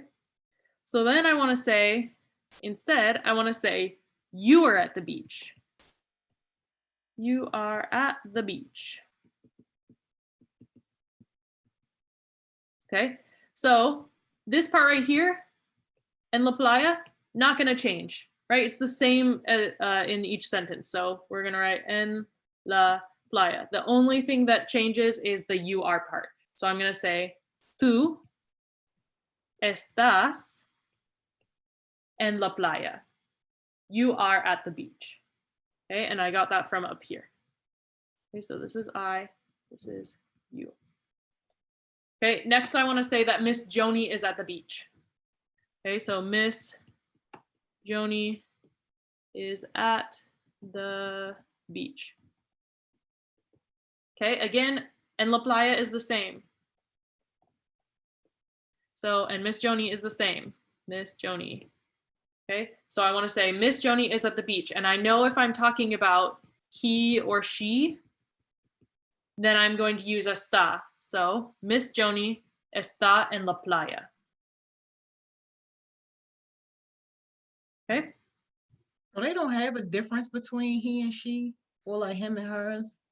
Not for the verb. If I wanted to say, like if I wanted to say she is at the beach, then I would say ella está en la playa, and this would mean she. And if I wanted to say he is at the beach, then I would say él está en la playa, and that would mean he. So él and ella are he and she in Spanish. Okay, next one. I'm going to shrink these down a little bit. Okay, next one is we are at the beach. We are at the beach. Okay, so you can see where this is going. Once you get the rhythm down, you kind of just get to fill in the words. Okay, so at the beach is en la playa.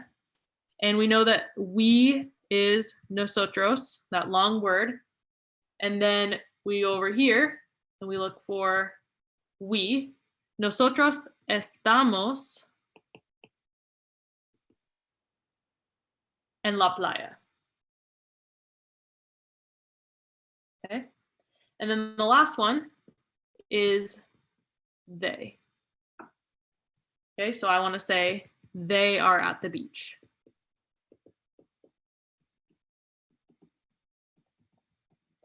Okay, so en la playa stays the same. They, we know if we're talking about if we are similar to when we said ella or él, if we're talking about a group of females, we use ellas, and this equals they. Or if we're talking about males, then we use ellos. Okay, so the difference here is an A versus an O. So ellas is for they, those women or those girls, and ellos is for those boys or those men. Okay, I guess I do want to shout out that they don't have, as far as I know, I don't know what the like non-gender binary terms are. So I just want to throw that out there. So anyone who is watching who is feeling like, hey, this is not very inclusive, it's just because I haven't studied Spanish in a while and I don't know what those terms are, but they probably do have them. So if we're talking about they are at the beach, the other thing for ellos is if you're talking about a group of males and females together, if you're talking about a mixed group of people, like the whole group of HeartSmiles, you would also say ellos. Okay, so ellas is only to talk about females. Ellos is to talk about like everyone or just to talk about men or males. Okay, so I'm going to use ellos. And so I'm saying ellos.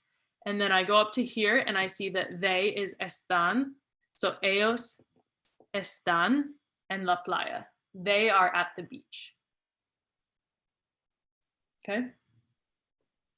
So the other thing, you might be saying like, why are there different words if, you know, we're specifying every time anyway who it's talking about. So yo is I, tú is you, you know, ella or él, nosotros, and ellos. So all of those words that I just highlighted, those are actually optional words that you can include in the sentence, or you don't need to include them in the sentence. Okay, because really this word estoy, this has all the information that you need for that sentence. You don't have to include the yo, because you know that because it has an OY ending, it's already talking about I am. And you know that because up here, we said that if it has an OY, it's talking about I, right? So I could totally get rid of this yo right here and say estoy en la playa, I am at the beach, and it would mean the same exact thing. Okay, so I could get rid of this tú right here and say estás en la playa, and that we know that that means you are at the beach because it has this AS on the end.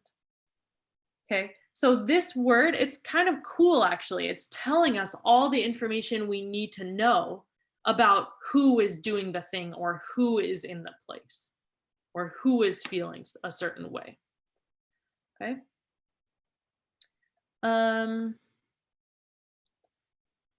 Let's see.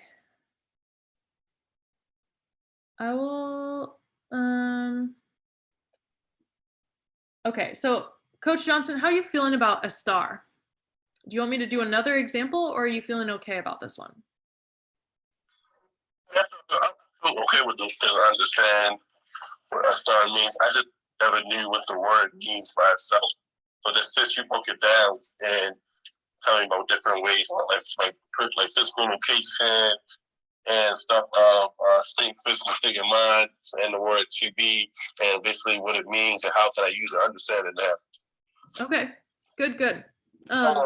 It's more the term of whenever she give me the work back so I can add it and put it on the worksheet, that's probably be the one I'm gonna need help with because of I probably will say I'm gonna send you what's the task for us to do, and it's just like how she wants it done is different. So I understand it.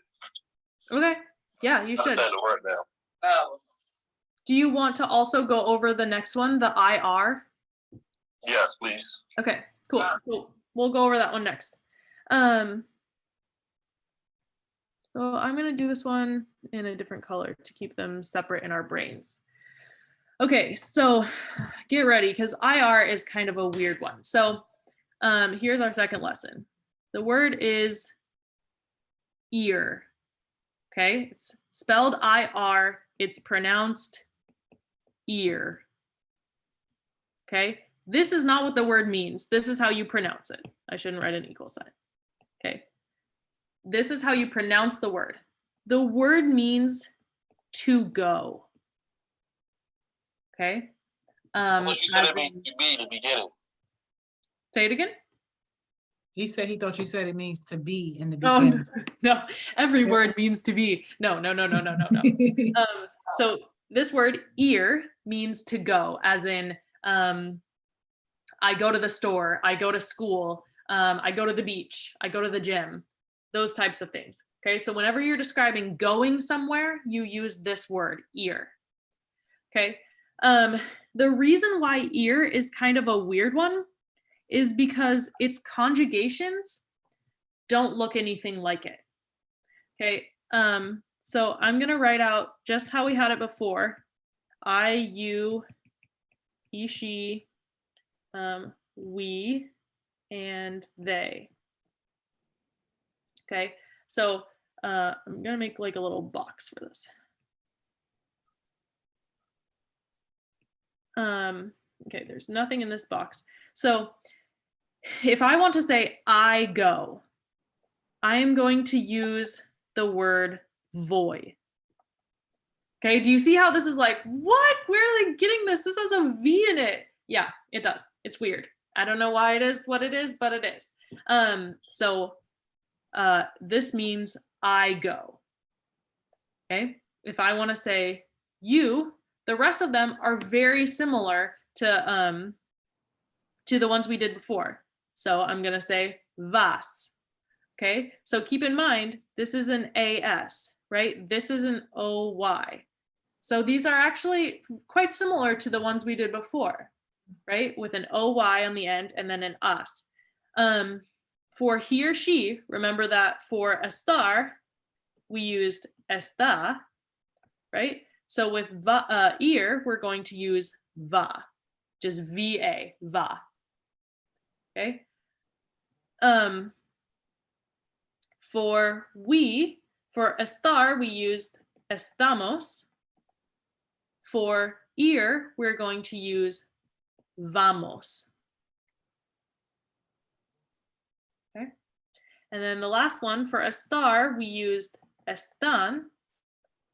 And for ear, you can probably guess it, we are going to use van.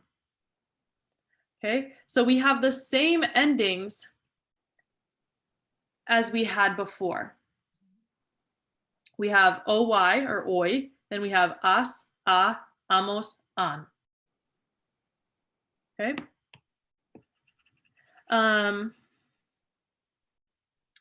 So let's say I am going to talk about, I'm going to say, I go to school. Okay, so or I am going to school. They kind of translate to be the same thing. Okay, so I'm going to say, I go to school. Okay, school, the word for school kind of sounds like school in Spanish. The word is escuela. Okay, so school, escuela. Okay, spelled like this. Okay, so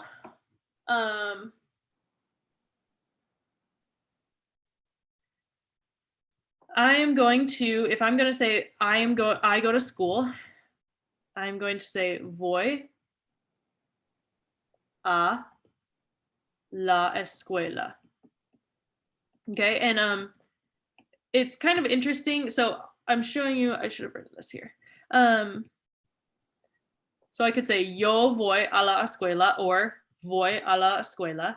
Okay, so the word I go, this is for voy, to is a, and then school is la escuela. And oftentimes in Spanish, they put the word the, so la actually means the, and they put the word the in front of the noun. Okay. I don't actually know why this is. So if I was translating this literally, it would say, I go to the school, but we just pronounce it, I go to school. Okay. So I used voy because I'm talking about I am doing the thing. Okay. So next I'll say you go to school. Okay, so I'm going to leave off the tú, but you could use tú. So you could say tú vas a la escuela. Okay, vas a la escuela. You go to this school, or you go to school. And the reason why I'm leaving off the front word, the tú, is because I want us to really get in our brains that this word right here has all the information that we need. Okay, you don't need that to at the beginning because you know that if it has an AS ending, it already means you. Okay, so you don't have to include that to. Okay. Let's shrink it down a little.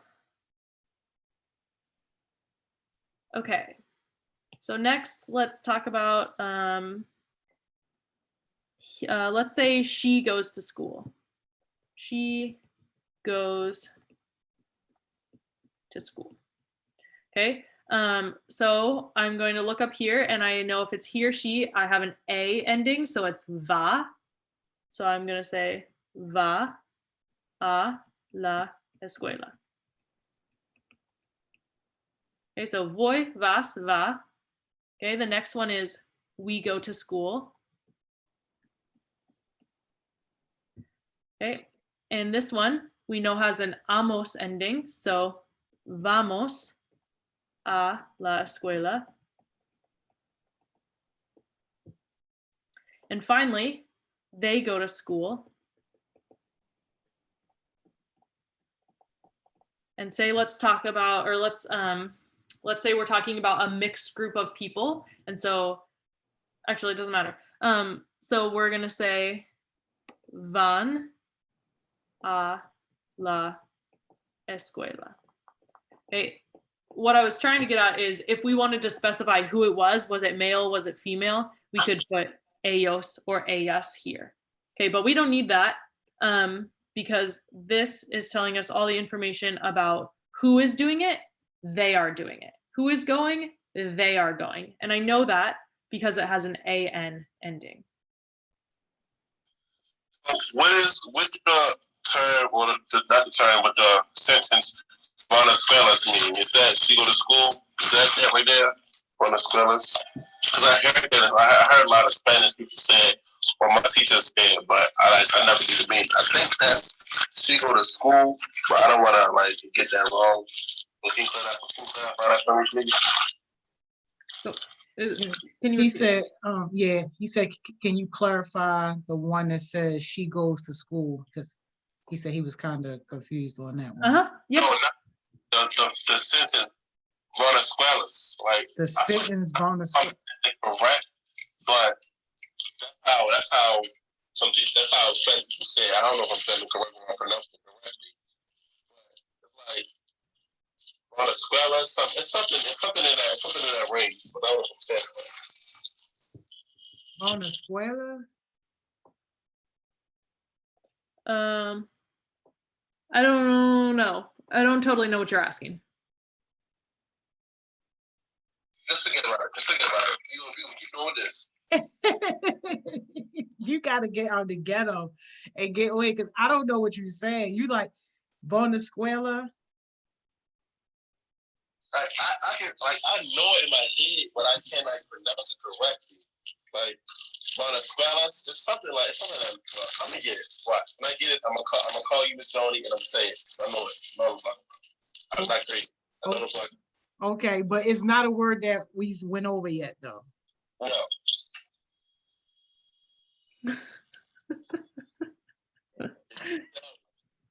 Y'all, we in the ghetto, y'all. It sound like it though. It sound like the Bonasquela. Yeah, that's it. That is what it sounds like, but I don't know what he's trying to actually say. You know the English translation for it?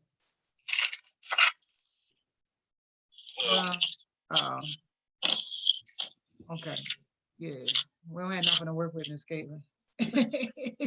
We don't know the word or the English translation. It's okay. Coach, you can always message it to me and I can answer it that way too. That might be easier. Yeah, just send it right to Miss Kaitlyn. Get on it, yeah.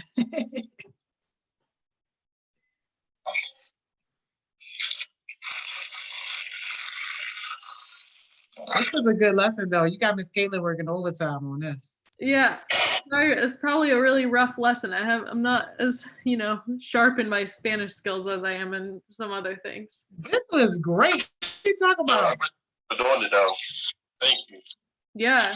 Coach, you can always message me, and anyone else, you can message me if you have questions. And then, yeah, we'll be back on Friday. And Coach, if you get that, those paperwork about your senior project back, then we can definitely go over that. Or if you have other Spanish questions or anything else, we can go over that too. Okay. All right. Thank you, Coach Johnson. Thank you. Thank you, Miss Kaitlyn. Yo, for you to talk about you rough in Spanish, you sure took us through. I learned something. And now I'm thinking about conversations when I was in Cancun. I mean, it was years ago before this HeartSmiles thing came along. But I'm like, oh, okay, I got it. Yeah, Miss Joni, if you have any Spanish questions, you can send them my way. I sure will. But thank you so much. So we'll see you back on Friday. Sounds good to me. And I'm excited to hear about how Cam and Mars session goes tomorrow. Oh yeah, Cam and Lamar gonna kill it. I already know it. I already know it. Yeah. Cool. All right. I will see you on Friday. All right. Enjoy the rest of your day. Thanks, you too. Yeah. Oh man, y'all. Another great day of success sessions. That was the most ghettoest thing I ever had to do.